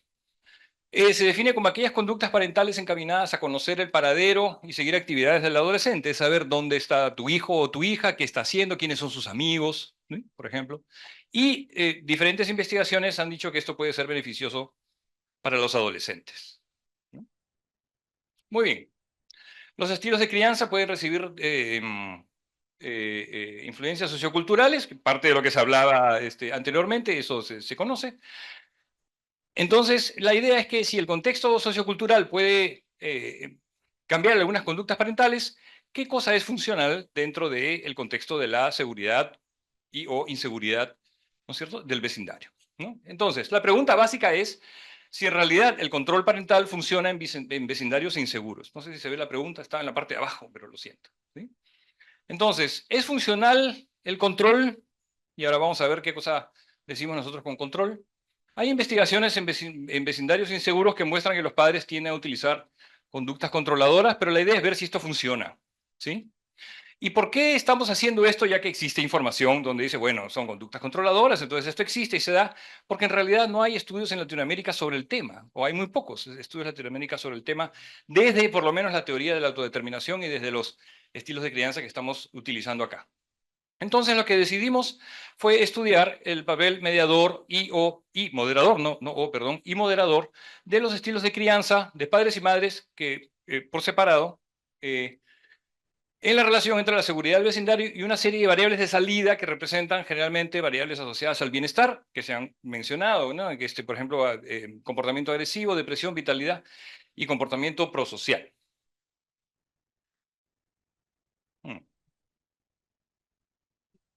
Sí, pero esto... ya. Creo que algo pasó aquí. 579 adolescentes de 14 años, o sea, están en el colegio, de 2 escuelas públicas de un vecindario inseguro, ¿sí? El colegio está en un vecindario inseguro, bueno, la mayoría de género femenino, algunos no mencionaron su género. Es de nivel socioeconómico bajo y ya sabemos que hay una paridad entre el nivel socioeconómico y la seguridad de los vecindarios, ¿sí? ¿Cómo sabemos que está en un nivel socioeconómico bajo? Bueno, buscamos esta información del INEI y pudimos corroborar que efectivamente estos colegios, y que además los estudiantes que viven alrededor del colegio están o forman parte de barrios o vecindarios que son de nivel socioeconómico bajo y que son además inseguros, ¿no? Y aquí viene un montón de información y voy a tratar de ser lo más sucinto posible y lo más claro posible. Todos los cuestionarios, esta es una investigación transversal, hecha con cuestionarios sí, de autorreporte, todos los cuestionarios tienen validez y confiabilidad, Y para calcular o para tomar en cuenta aspectos de la seguridad del vecindario, tomamos dos escalas en realidad, que pusimos juntas. En lo que voy a mostrar más adelante es una variable latente, que tiene que ver con la metodología del estudio. Entonces, una de ellas, una escala que se llama de seguridad del vecindario, por ejemplo, ¿qué tan seguro es tu vecindario? ¿No? La pregunta es bien evidente. Y una lista de chequeo de 12 delitos que son los más populares, digamos, dentro de las estadísticas. Entonces, en tu barrio roban, venden drogas, entonces la respuesta era sí o no, y esto fue categorizado de tal manera que fue puesto, digamos, sí es uno, o sea, esto es inseguridad, pero le dimos la vuelta para medir seguridad. ¿Ya? Hemos utilizado la escala de apoyo a la autonomía y la escala de monitoreo parental. Mi padre, madre, siempre que puede me deja elegir las cosas que hago o se esfuerza por saber quiénes son mis amigos, dónde paso el tiempo. Y aquí hay una parte interesante, claro, eso no se ve muy bien, pero hemos utilizado estas tres escalas para tener una sola variable de control. Entonces, tenemos control psicológico, que tú lo has mencionado en tu presentación. Tenemos, por ejemplo, mi madre me interrumpe con frecuencia. Tenemos una escala de coerción. Mi padre me da órdenes, ¿no? O me mandonea, por ejemplo, es otro de los ítems. Y una escala de coerción física y hostilidad verbal, como es que mi madre discute conmigo. Y de variables de salida tenemos dos variables de alguna manera positivas que miden aspectos relacionados al bienestar, la conducta prosocial, trato de ayudar a los demás y me siento con energía, con vida, que es la escala de vitalidad subjetiva. Y como variable de salida negativa, digamos, tenemos la escala de depresión, que bueno, no se ve ahí por la línea, pero es una escala de depresión, es el CESD, síntomas depresivos, ¿no? Me siento triste. Y para agresión pusimos juntas dos escalas también de conducta agresiva y de agresión relacional en una sola variable latente para medir agresión. Las razones por las cuales hacemos esto es porque en realidad sí tenemos suficiente muestra para calcular todos los parámetros y todas las escalas, pero en muchas de las relaciones entre las variables hay varianza compartida y si las tomamos por separado, algunos de esos efectos se anulan, cosas que tienen que ver con la estadística, ¿no? Los cuestionarios se aplicaron durante el horario de clase regular, consentimiento de los padres, por supuesto, y asentimiento de los estudiantes. Otra vez, los análisis de mediación y moderación se llevaron a cabo para madres y padres por separado y utilizamos un par de programas estadísticos simpáticos que estamos usando últimamente. Ok, algunas correlaciones. Y otra vez, es una lástima que esto esté tan abajo, pero se pueden parar, por favor, y si no, yo les voy a contar. ¿Sí? Con seguridad. Apoyo a la autonomía, tiene una relación positiva, control negativa, de acuerdo a lo esperado. ¿Sí? Y aquí viene la parte más interesante sobre los padres y madres, ¿no? Perdón, apoyo a la autonomía de las madres, tiene una relación positiva, control negativa. El monitoreo, arriba, no es, en la parte de las madres, no es importante, pero en la parte de los padres sí, ¿no? En las mediciones de padres son significativas. Los efectos no son enormes, pero son suficientemente significativos, también por el tamaño de la muestra. Pero el patrón es el mismo, es decir, apoyo a la autonomía es positivo, control es negativo. Y abajo, en los resultados, vitalidad se relaciona con seguridad y depresión se relaciona negativamente con seguridad y conducta prosocial y agresión no están asociados, no están correlacionados con seguridad. Otra cosa interesante de todas estas correlaciones es que hay una buena concordancia entre qué cosa pasa con los padres, o entre la percepción en realidad, ¿no es cierto?, de los padres, que tienen los estudiantes de sus padres y madres. Puntos 55, 44 y punto 60 para monitoreo, apoyo a la autonomía y control. Es decir, hay concordancia entre padres y madres, lo cual es bueno para nosotros, o bueno, para la investigación. Y aquí algunos resultados que también son más o menos equivalentes para padres y madres. Es decir, vemos, voy a ir en la línea, punto 20, punto 29, menos 17. Eso es igual a punto 17, punto 24, menos 19 en términos de los patrones. Y los efectos son en realidad parecidos, ¿no? Las correlaciones son parecidas. Y en conducta prosocial tenemos conducta prosocial punto 15, punto 30, no significativo, punto 15, punto 23 y no significativo. Y claro, si seguimos las líneas, en realidad tienen que ver con monitoreo, apoyo a la autonomía, control y así, ¿no? Y para las variables de salida, digamos, negativas, que son depresión y agresión, también hay un patrón más o menos similar, ¿no? Es decir, los signos son los mismos, es negativo, negativo, positivo, para las puntuaciones de monitoreo, apoyo a la autonomía y control de las madres, Y lo mismo sucede negativo, negativo, positivo para las puntuaciones de monitoreo, apoyo a la autonomía y control de los padres. O sea, el patrón es el mismo. ¿Sí? Ok. Los resultados, ahorita les voy a explicar de qué se trata esto. 2 minutos, ok, ya, muy gracias. ¿2 minutos hace 2 minutos? ¿O? ¿Sí? Dios mío. Ok. Rápidamente. Cuando la seguridad disminuye, aumenta el control paterno y disminuye la vitalidad. Ergo, ¿no es cierto? No hay una relación significativa entre cuán peligroso es el vecindario y el control. Es decir, el control no funciona, ¿sí? Básicamente, ¿sí? Muy bien. Y otra vez, rápidamente, disculpen. En todos los casos puede verse aquí que aquí hay un patrón, se han puesto los que son significativos, hay un patrón bastante claro de asociaciones entre seguridad, apoyo a la autonomía y las variables positivas y negativas, ¿no? Entonces, básicamente, seguridad explica vitalidad y conducta prosocial, pasando por apoyo a la autonomía, y seguridad explica negativamente el control, pasando por, la depresión y la vitalidad, la depresión positivamente y la vitalidad negativamente, pasando por el control. Lo que es notable es que no hay ninguna relación con monitoreo, y eso puede ser que tenga que ver con las correlaciones que habían tan cercanas entre monitoreo y apoyo a la autonomía. Y los resultados son similares para las puntuaciones maternas y paternas, entonces el control no es beneficioso en ninguno de los casos, por si acaso, en ninguno de los casos. Al contrario, ¿no es cierto? Y en concordancia con la teoría de la autodeterminación, el apoyo a la autonomía resulta ser un estilo funcional y el control disfuncional. Ok, y eso es todo, muchas gracias. Perdón.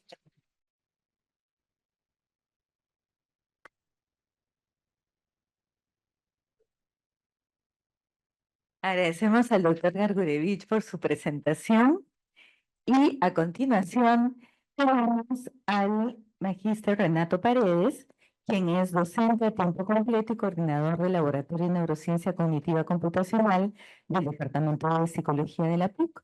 Es candidato a doctor en Neurociencias por la Universidad Nacional de Córdoba, Argentina, y magíster en Ciencias Cognitivas por la Universidad de Edimburgo, Reino Unido. Asimismo, es licenciado en Psicología por la PUC. Actualmente, el magíster Renato Paredes desarrolla proyectos de investigación en el área de psiquiatría computacional.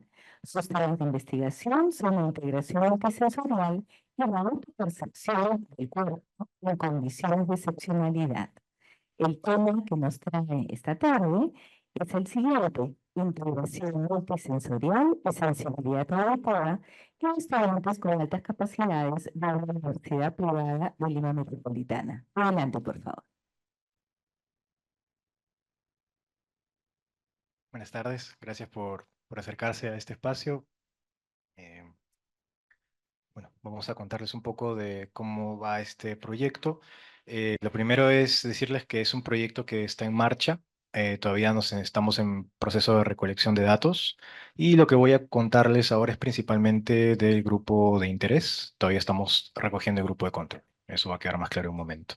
También, por supuesto, agradecer al grupo de investigación de creatividad, tecnología y talento que abraza este proyecto de investigación, y a las instalaciones del laboratorio donde se realiza este proyecto.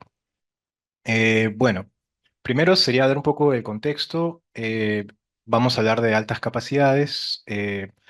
¿Por qué es que nos interesa esto? En principal, cuando llegué a este tema, no es que siempre me haya interesado, debo decir la verdad, a mí me interesaba siempre la neurociencia, pero una vez fui a un taller con Sheila y dijo: oye, mira, hablaban de las características de las personas que eran muy brillantes, y comencé a escuchar que había temas sensoriales. Yo dije: oye, ¿qué dice la neurociencia sobre las personas de altas capacidades? Y pues no se sabe. Entonces había más preguntas que respuestas. Y esa es la razón por la que me adentré en este tema. Y particularmente esto refleja algo que es algo que en lo que Sheila ha estado trabajando tantos años, ¿no? Que es una población no atendida. Es una población excepcional, de la cual se piensa que, por supuesto, obviamente tienen talentos destacados, pero también tienen necesidades especiales y requieren una comprensión de su excepcionalidad. Y sobre eso es que vamos a trabajar ahora. Precisamente, no sabemos por qué o cómo son sus características sensoriales. hay muchos reportes verbales de que dicen, oye, me molestan los ruidos fuertes o me abrumo fácilmente.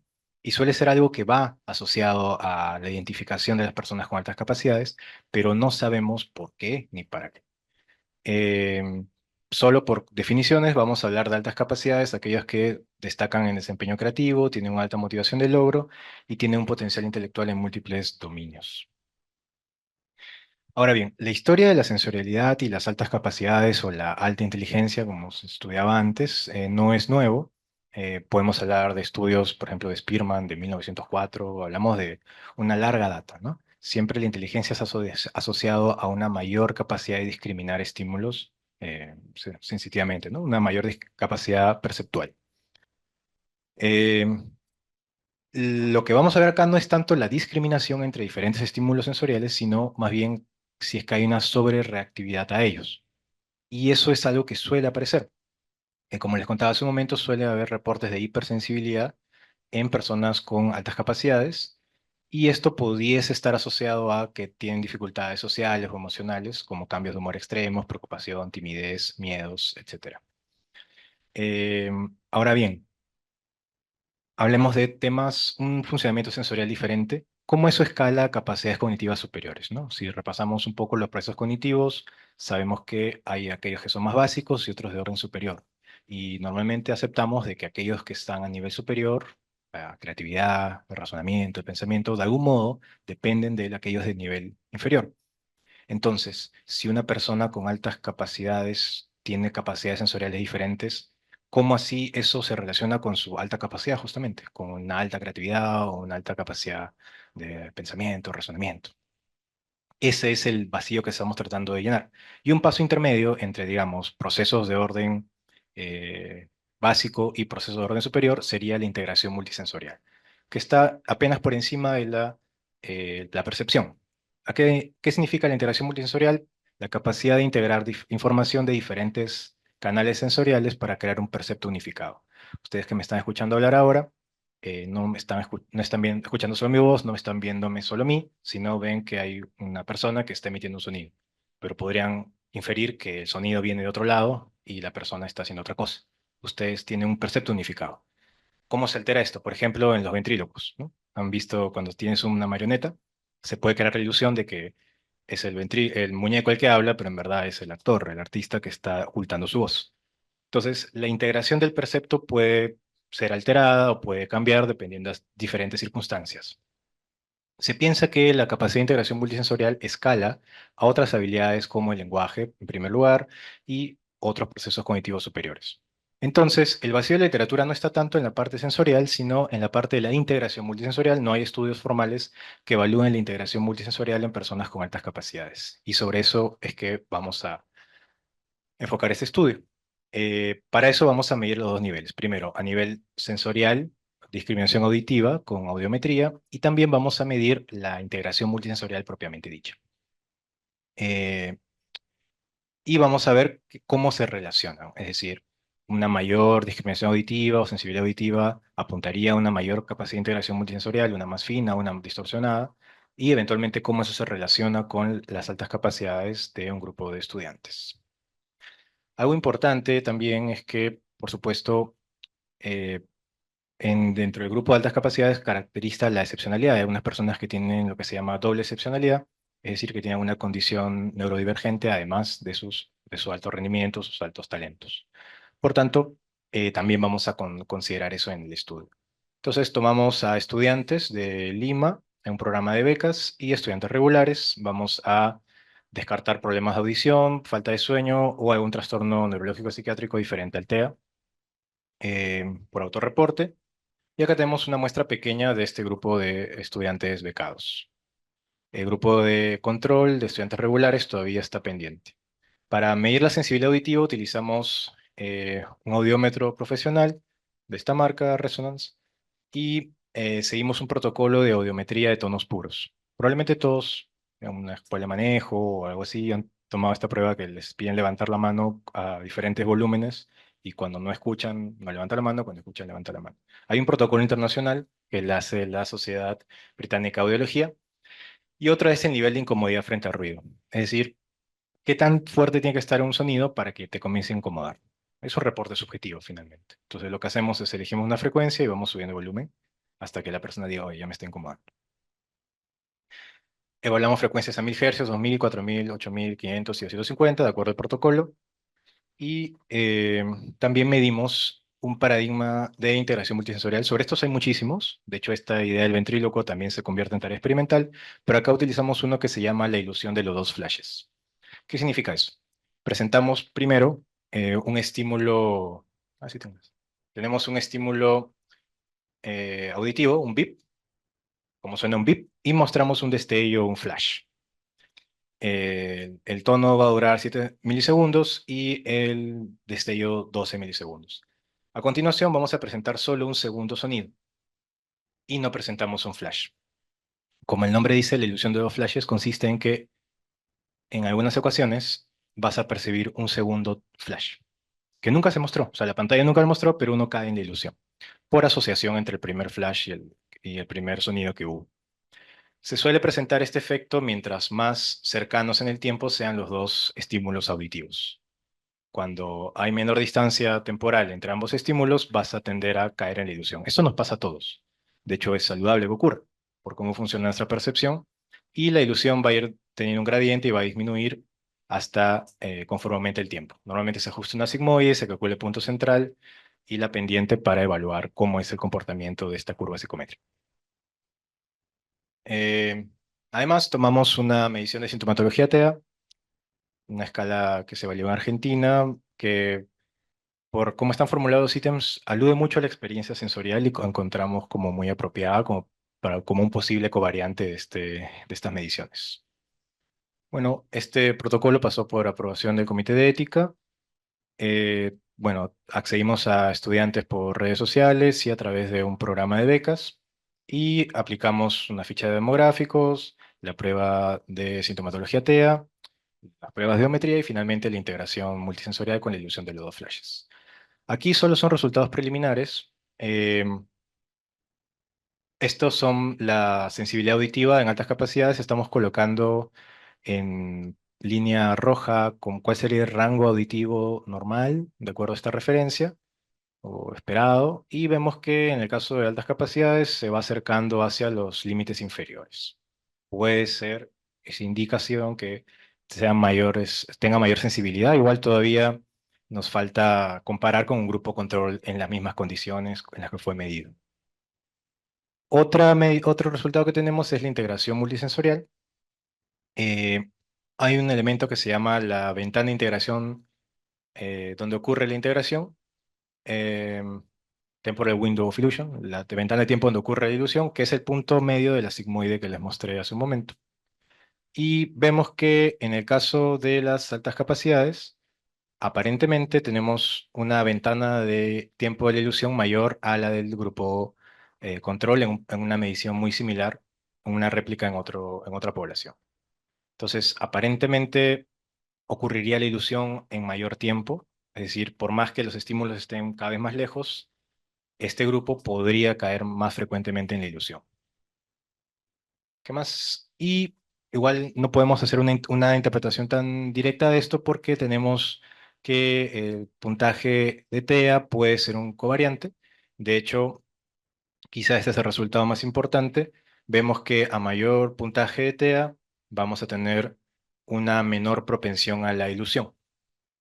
Entonces, ciertamente esta sintomatología podría estar afectando los resultados. Y también vemos, y esto es curioso, que a mayor puntaje TEA, unos suelen presentar niveles de incomodidad frente al ruido mayores. Es decir, como que toleran sonidos más altos o volúmenes más altos, en tanto puntúa más alto en TEA. Esto, en el caso del TEA, hay una controversia desde que sí hay temas sensoriales, pero no sabemos si es hipersensibilidad, hiposensibilidad, y suele ser en diferentes dominios. Entonces, esta es una prueba bien concreta. Entonces, cuando tengamos los resultados completos, vamos a controlar esta variable, por supuesto, para aislar el efecto de la sintomatología TEA o un cuadro asociado y las altas capacidades propiamente. Eh, bueno, esos son los resultados preliminares. O como elementos de discusión, podemos contarles que hay aparentemente una mayor sensibilidad auditiva, lo cual se corresponde con reportes verbales. Nuevamente, lo interesante de este estudio es que no hay un estudio igual, realmente nadie se ha sentado a medir la sensibilidad auditiva de estas personas con un audiómetro, entonces podemos dar una evidencia objetiva sobre algo que ya está bastante aceptado de que pasa en estas personas. Y el paso extra que estamos dando es la integración multisensorial, que sería la primera vez que vemos un cambio en la integración multisensorial en un grupo de personas con altas capacidades. Ahora, ¿cómo esto se va a relacionar con procesos de orden superior? Tendríamos que construir quizá un modelo más complejo que incluya habilidades cognitivas como el rol atencional, el control atencional y la memoria de trabajo, porque sería integración multisensorial, memoria de trabajo y control atencional, y podríamos escalar cada vez más arriba en la jerarquía cognitiva. Eh, y esto podría ser una investigación en sí misma, como es la sintomatología TEA con la sensibilidad auditiva y la integración multisensorial en la ilusión de los flashes. Posiblemente salga un trabajo entero solo de esto. Nuevamente, igual acá no puedo ser demasiado conclusivo porque todo es preliminar y estamos, como les cuento, de hecho, esta misma tarde me crucé en el laboratorio con gente que está haciendo la medición, así que la meta es a fin de mes ya tener el grupo control completo y pues empezar a hacer el análisis final y contarles. Así que por ahora eso es. Muchas gracias.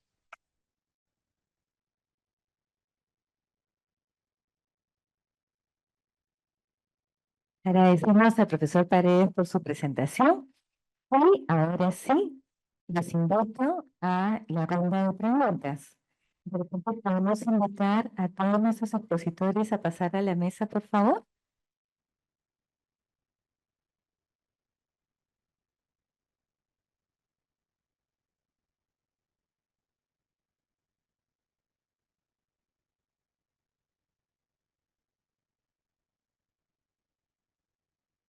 Estefanía también.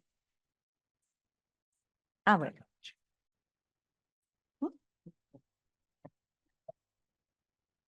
Mientras nuestros expositores se van acomodando, nuestro público sumamente activo y atento preparando sus preguntas. ¿Listo? ¿Vamos a hacer dedocracia o es este? ¿Quién está registrando las preguntas online? ¿Tenemos preguntas? ¿Tenemos preguntas en Facebook? ¿No? ¿Ok? ¿Sí?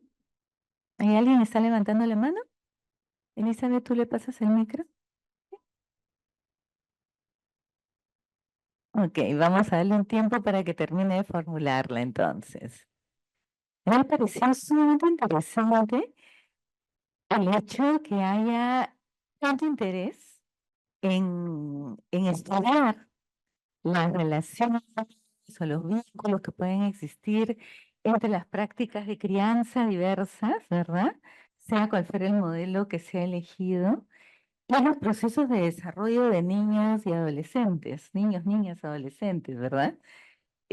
No ha sido, o sea, si nuestro público cree que Elizabeth, que es nuestra gestora de investigación, ha armado la mesa a propósito para que todos los resultados se encajen, esto no ha sido así. En realidad es una mesa que venía armada un poco continuando con las investigaciones que año a año nuestros diferentes grupos de investigación del Departamento Académico de Psicología van presentando. Y sí, esta es una mesa con estudios que más o menos se vinculan en tanto por el desarrollo en realidad. Están interesados en estudiar qué pasa con los procesos de desarrollo de niños, niñas y adolescentes. Pero la verdad que ha sido sumamente grato, ¿no? Porque empezamos con la doctora Nóblega, que nos dio el pie un poco al avance de sus estudios y este impacto en políticas públicas en niños, niñas y adolescentes y prácticas de crianza. Y justo luego continuamos con la doctora Piz, que también viene trabajando un proyecto sobre adolescentes. Luego nuestro profesor Henry Guillén, que continúa ahondando un tema particular en adolescentes. Luego nuestro profesor Gargurevich, que viene ya trabajando también temas vinculados con seguridad ciudadana, para terminar con un estudio bastante más puntual ya en temas neurocognitivos, ¿verdad? Para estudios de percepción, que son procesos cognitivos, digamos, básicos, en un grupo particular que vendrían a ser entre adolescentes tardíos y adultos jóvenes, ¿no? Entonces, de alguna manera hemos cerrado dentro de nuestro margen de acción, ¿no? Un poco una mesa integral en donde, muy interesante porque el tema de prácticas de crianza, ¿no? Se mantiene de alguna manera en varios estudios, pero por supuesto el foco también es en niños, niñas y adolescentes. De repente nuestros expositores, en la medida que ustedes van terminando y centrar sus preguntas, podrían hacer algunos comentarios porque creo que han quedado algunas dudas, algunas preguntas o de repente algo que sería interesante complementar. ¿Sí? ¿Nani?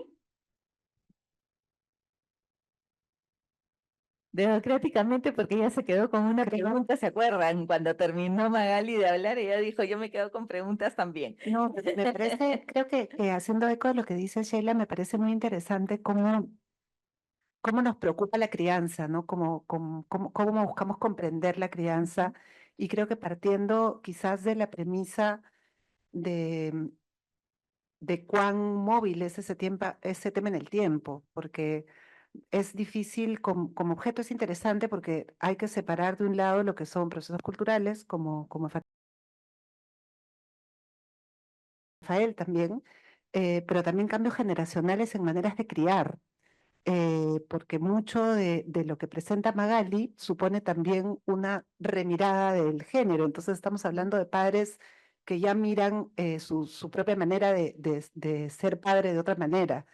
Y por eso me parece interesante traer la propia historia como cuidador en hacer, digamos, que se pone, que se renegocia al momento de criar, ¿no? Entonces, me parece interesante cómo también, digamos, em, desde distintas teorías madre llegamos a conclusiones parecidas, ¿no? Y cómo este tema, pues, es urgente en nuestro país de cara a los patrones autoritarios de crianza heredados, la violencia como una condición que atraviesa, pues, todos los sistemas. Em, a nosotros en ser adolescente ahorita nos está interesando, a mí sobre todo, que nos está interesando voltear la pregunta hacia los cuidadores y cuidadoras, ¿no? Y tratar de entender desde ahí el enorme reto que supone criar adolescentes y lo que interpela sobre el propio yo, ese proceso, ¿no? Eh, y nada, siempre me quedo con la sensación en esos encuentros de que deberíamos, como decía Rafa, tener más espacios de este tipo. No podemos irnos corriendo de un lado al otro, ¿no? Pero a mí me nutre mucho saber qué cosas se están haciendo, desde qué marcos conceptuales se están haciendo. Me fascina lo que hace Renato y poder ver qué nos va a aportar ahí a la comprensión de un espectro muy amplio de temas, ¿no? Entonces, celebro el que hayan estos espacios y el que haya tantos estudiantes interesados en poder entender el desarrollo, ¿no? Gracias, Nani.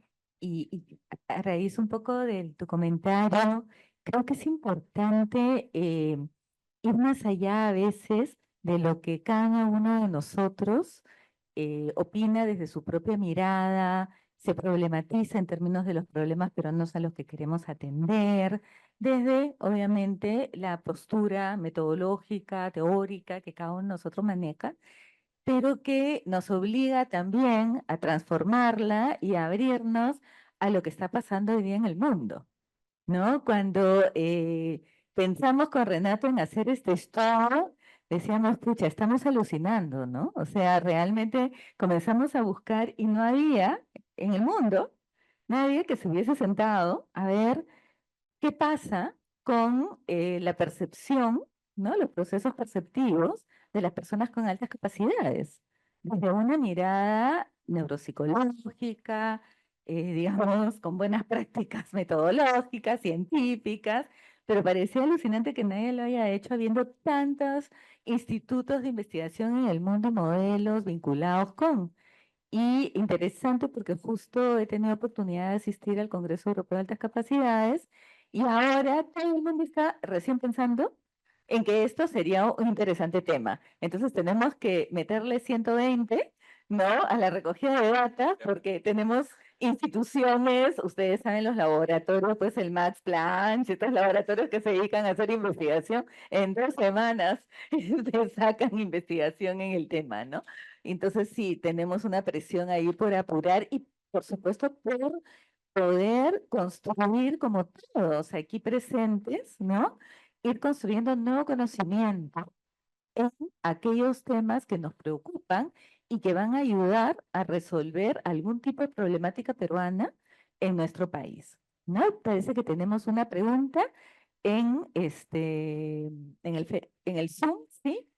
Dice, Claudia Rojas pregunta, en el caso de las niñas y adolescentes con mayor sensibilidad, ¿cómo se debería abordar la crianza considerando la seguridad?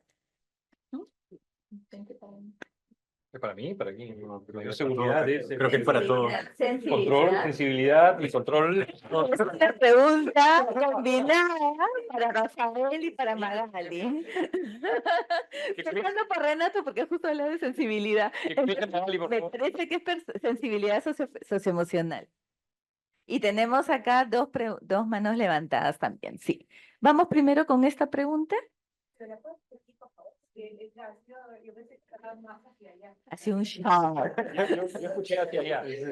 A ver, Elizabeth la va a repetir, por favor, Elizabeth. En el caso de las niños y niñas adolescentes con mayor sensibilidad, ¿cómo se debería abordar la crianza considerando la seguridad?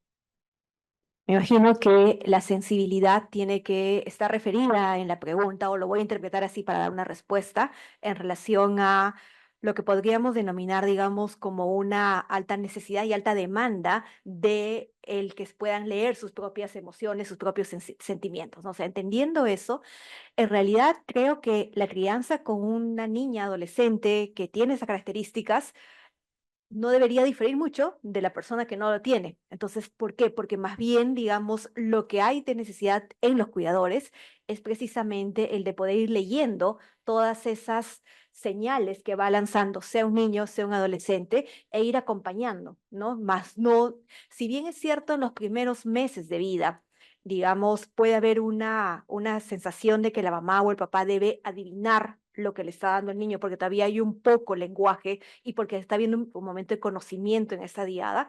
Cuando el niño ya está creciendo, en realidad se supone que lo que vamos a ir haciendo es ir leyendo esas necesidades que va teniendo como para ir amoldándonos, justo lo que Dani ponía como ejemplo, o sea, con un adolescente es distinto todo ese nivel de argumentación que tienes que tener en relación a un tema a lo que puede ser con un niño. Entonces, ir acompañando el proceso, digamos, evolutivo, creo que es lo más importante. Y ahí todos los niños, independientemente que se les catalogue como más sensibles o menos sensibles, tendrían que entrar en esa interacción con sus cuidadores. Ahora, la parte de seguridad la ve Rafa.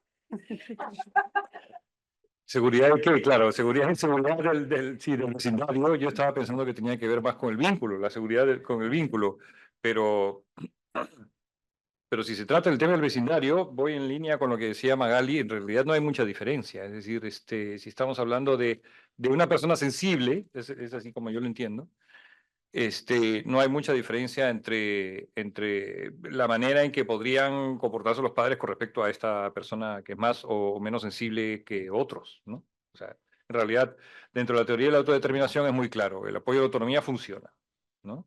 El control no funciona, ¿no? Y eso se ha investigado muchísimo desde muchas perspectivas. Entonces, creo que no es un tema de que pase solamente por la sensibilidad del o del adolescente, sino que en realidad eso tampoco quiere decir, ojo, perdón, que se les trate a todos por igual. Es decir, en cada caso hay una familia y hay un padre y hay unos hijos que tienen condiciones particulares y tienen una vida particular. Pero digamos, el estilo, la manera de relacionarse con tu hijo o hija puede ser la misma, ¿no es cierto?, en diferentes contextos, y en realidad siempre va a funcionar. El apoyo de autonomía funciona, el control no, en general, y eso lo hemos podido ver también en las diferentes investigaciones.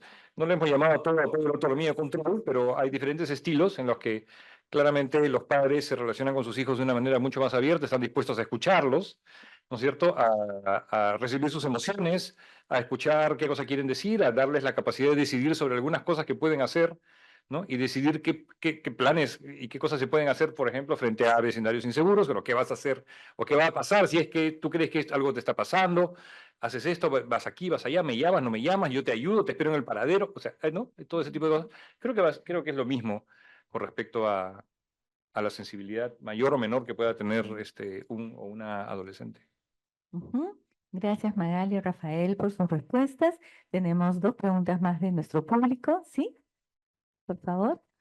Sí, tenía una pregunta para el profesor Renato y era, debido a que mencionó el tema de la doble excepcionalidad de las altas capacidades con las personas TEA, quería saber si las altas capacidades pertenecen al paradigma de la neurodiversidad o si solo significa que la persona tiene un alto desempeño en diversos dominios. Bien, gracias por la pregunta. Definitivamente no cabría dentro de una categoría psiquiátrica, ¿no? Digamos que muchas de las neurodivergencias, como hoy se catalogan, tratan de algún modo quitar etiquetas psiquiátricas que antes existían, la idea de un trastorno y más bien ponerles un nombre para que no sea excluyente, ¿no? Entonces, definitivamente no tiene una categoría psiquiátrica. La noción de altas capacidades que hemos utilizado en esta investigación se refiere a desempeño, alto rendimiento en algún dominio asociado a la cognición, que es todo, básicamente incluye movimiento, Messi, no sé. También hablamos de una motivación elevada, o sea, digamos, una persona altamente motivada y con un interés, por supuesto, prosocial, si no me equivoco. Igual acá tenemos a Sheila que puede corregirme. Ujú. Eh, Y altos niveles de desempeño creativo, ajá, y la creatividad también es Ujú. esencial en esta definición. ya no verbal o verbal. Ujú. Y en ese sentido, no sé si cabe como neurodivergencia o también cabe dentro de esa categoría. No estoy seguro sobre ese Lo que pasa es movimiento. que se prefiere no etiquetar Ya. en términos de neurotípico, neurodivergente. El tema es que usualmente la población normal, entre comillas, ¿no? A la que todavía no le han encontrado nada, se le llama neurotípico. Y neurodivergente usualmente se usa para categorizar algunos tipos de condición psicológica o psiquiátrica especificada o tipificada en los manuales estandarizados, ¿no? Para el diagnóstico clínico. En esa medida, la alta capacidad no está tipificada, pero la alta capacidad los modelos de alta capacidad, como ya mencionó Renato, están asociados con niveles por encima, no solamente de una desviación estándar, sino 2 desviaciones estándares por encima de la media. Entonces es alto, no normal alto, sino alto desempeño a nivel cognitivo, creativo, motivacional y en este caso también se consideró prosocial. Ya, entonces tenía una repregunta. Entonces, ¿no hay evidencia de un correlato biológico o neurológico sobre las altas capacidades? Y si ese es el caso, ¿por qué habría una diferencia en la parte sensorial? Los neurólogos, mejor dicho, sí han encontrado diferencias bastante claras en personas ganadoras de premios Nobel.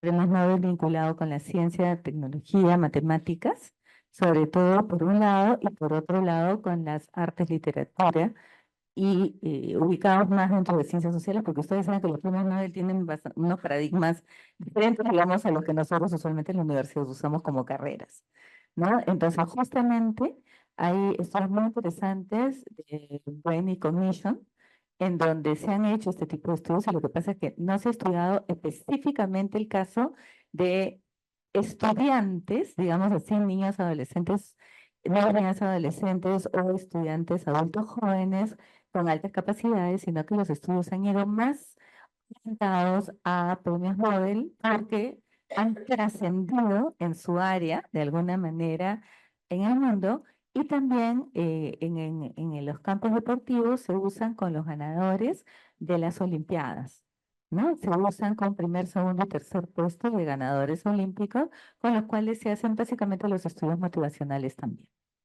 Hay personas que se dedican a estudiar este grupo humano de muy alto desempeño, digamos, por áreas. Sí. Y bueno, y eso agregaría que, y aunque haya una evidencia empírica como la que estaba mencionando Sheila, no hay como una teoría sobre qué hace, cómo es el cerebro de un genio, así a 100% con modelos matemáticos entendidos, la relación entre todos estos procesos. Justamente por eso es que hace un momento ella misma dijo que hay todo un interés mundial hoy por hoy por hacer la neurociencia de la alta capacidad en todo caso, ¿no? Que está en cierre, está en inicios. Ujú. Gracias. ¿Teníamos otra pregunta? ¿Sí? Hola, sí, se me escucha. ¿Qué tal? Primero, gracias por este espacio, o sea, el atender el potencial desde de edad temprana y también de estas personas con alta capacidad creo que es bastante valioso.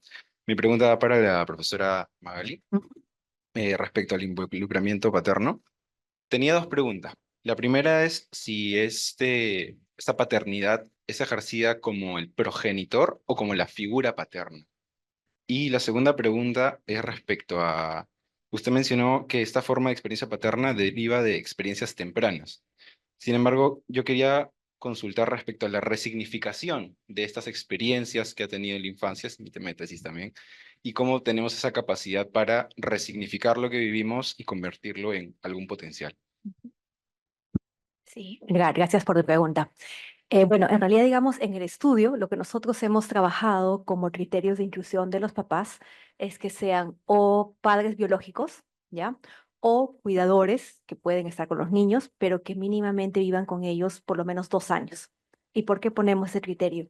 Porque asumimos que tiene que haber digamos, como un conocimiento y una construcción del vínculo como para que se pueda dar cuenta de este tipo de características. Entonces, nosotros trabajamos principalmente con ese tipo de papás. Independiente, puede haber sido un padre adoptivo, puede ser una figura cuidadora, pero la idea es que haya tenido a su cargo el cuidado de un niño por lo menos 2 años viviendo en la misma casa. ¿Ya? Hay otros estudios que se hacen efectivamente con padres separados, pero es otra línea. Acá era principalmente que ellos vivían. Ahora, en función de lo que comentas, la resignificación es interesante porque, digamos, cuando nosotros hablamos de este tránsito de lo que ha sido la historia vincular o la historia previa y la forma de ejercer la parentalidad, digamos, hay dos maneras de poder explicarlo. Se llama una la hipótesis de la compensación y otra la hipótesis de la replicación. ¿Ya? Que es documentado y que, digamos, sirve como un parámetro para poder ver eso. Entonces, lo que estas hipótesis dicen es que en algunos casos hay la posibilidad de ir compensando digamos, la situación difícil que has podido vivir con tus propios padres, lo compensas y la transformas como para poder ejercer tu paternidad de una manera distinta, ¿ya? Pero también hay la hipótesis de la replicación, que significa que el modelo que has vivido es, digamos, lo que vas a hacer con tus padres. ¿De qué depende cada uno de ellos? En realidad depende de los recursos que hayan, digamos, acompañado, voy a hablar, a este niño que puede haber vivido en una situación o en una relación con sus padres complicada.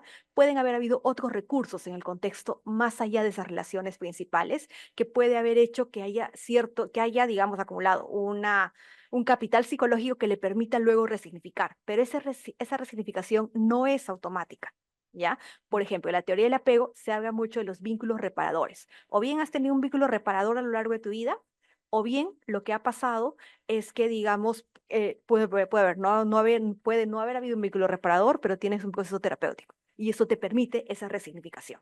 ¿Ya? Entonces, siempre que haya resignificación o hipótesis de compensación, estamos hablando de que hay un elemento en el entorno que ha jugado a favor a pesar de la dificultad que puede haber habido en la crianza. Y la replicación es mucho más sencilla, ¿no? Pero también, digamos, se está viendo en la literatura que especialmente en contextos latinoamericanos, la replicación para el papá tiene que ver con los modelos del papá, no el modelo con la mamá. Entonces, digamos, ahí hay un componente también de género importante que hay que trabajar y digamos, y creo que es parte de lo que tenemos que aportar y un poco continuando con tu comentario inicial, Sheila, yo lo que veo, digamos, es que nosotros tenemos un país culturalmente muy rico.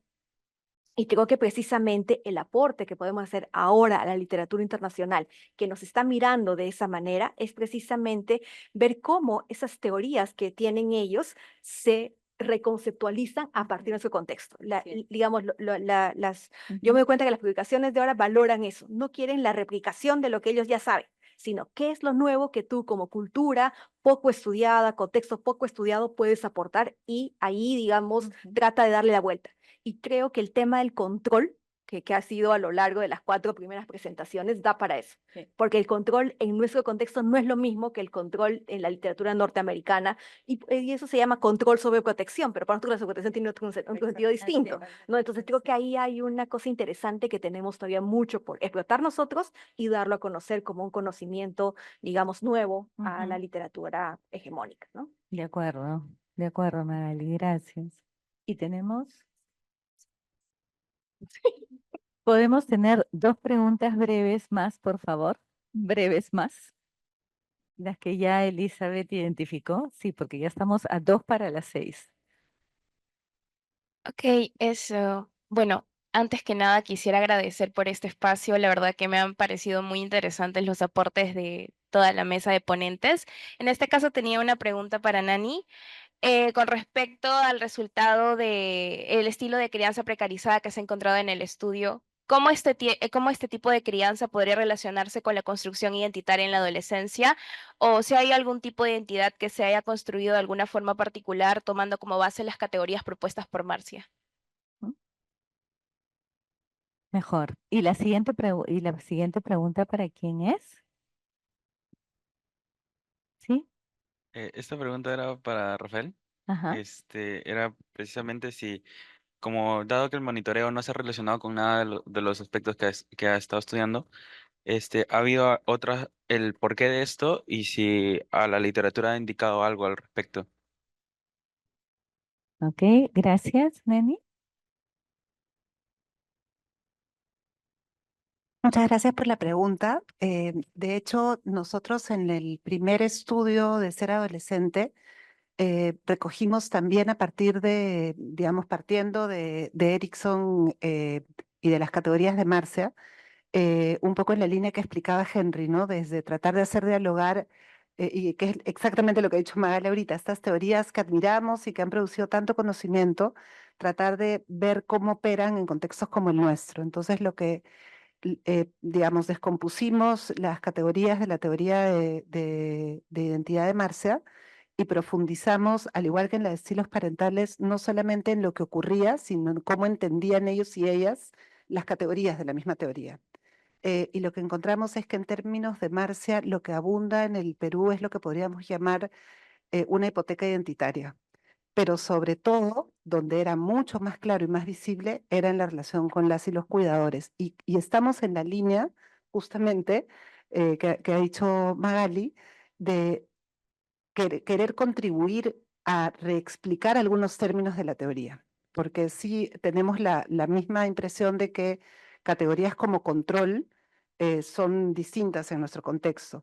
Categorías como soporte también y cómo se entiende, digamos, la amplitud del soporte, cuando el soporte se vuelve, cuando la expectativa se distorsiona, también es complejo en un contexto en el que tu familia deposita las expectativas sobre ti colectivamente, ¿no? Entonces, ¿qué es lo que encontramos? Que indagando acerca, y ya habíamos encontrado algo muy similar en escuelas de Lima, hicimos una comparación de una escuela de élite, una escuela alternativa, y 2 escuelas, una de Villa El Salvador, otra de San Juan de Lurigancho, y encontramos que salvo en la escuela alternativa y con algunas variaciones en la de élite, primaba esta misma hipoteca en la relación con los cuidadores. ¿Qué significa esto? Que distanciarse de las valores e ideas de los cuidadores para construir valores y creencias propios, que es como entiende justamente ese dominio la teoría de Marcia, o la operacionalización de Marcia, digamos, resulta imposible.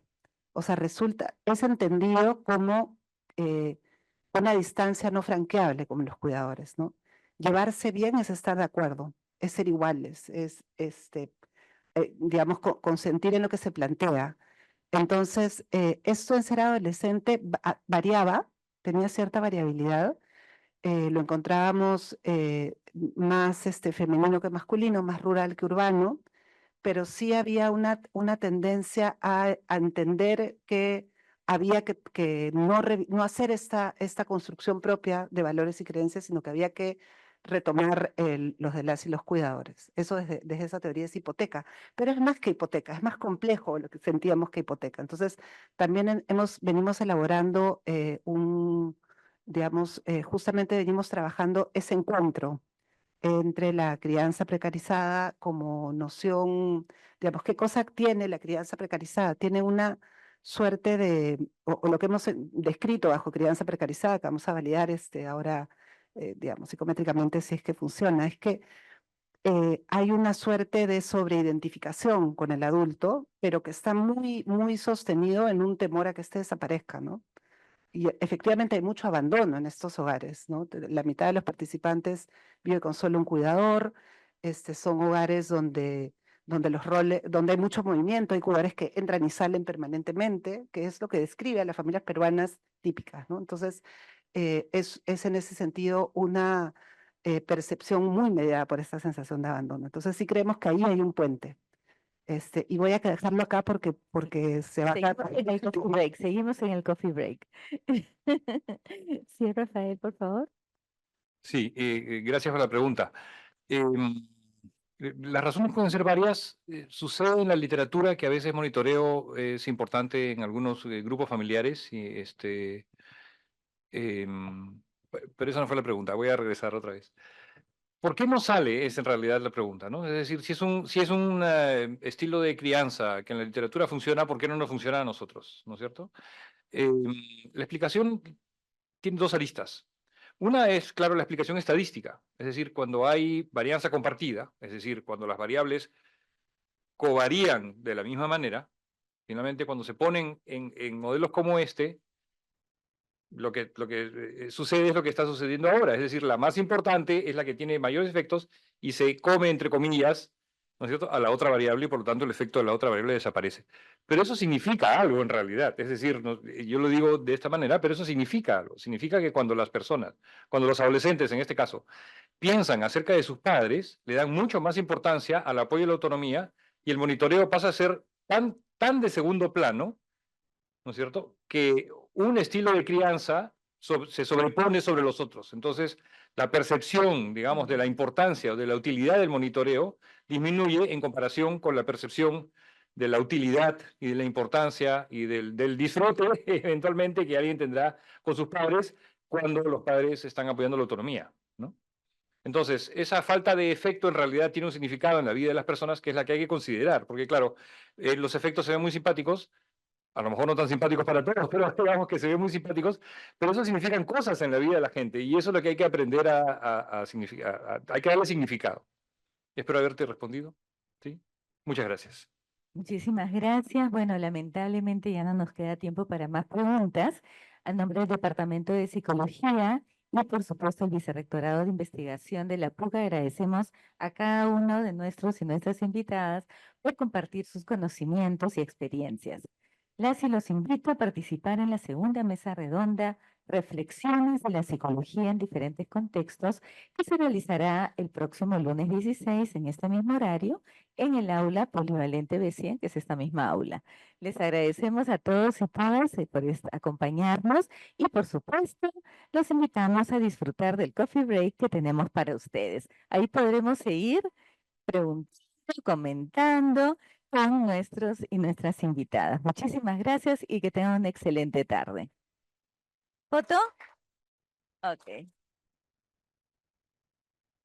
Foto grupal, ¿qué significa? ¿Que hago para todos pasar acá? No. Ah, acá, por favor.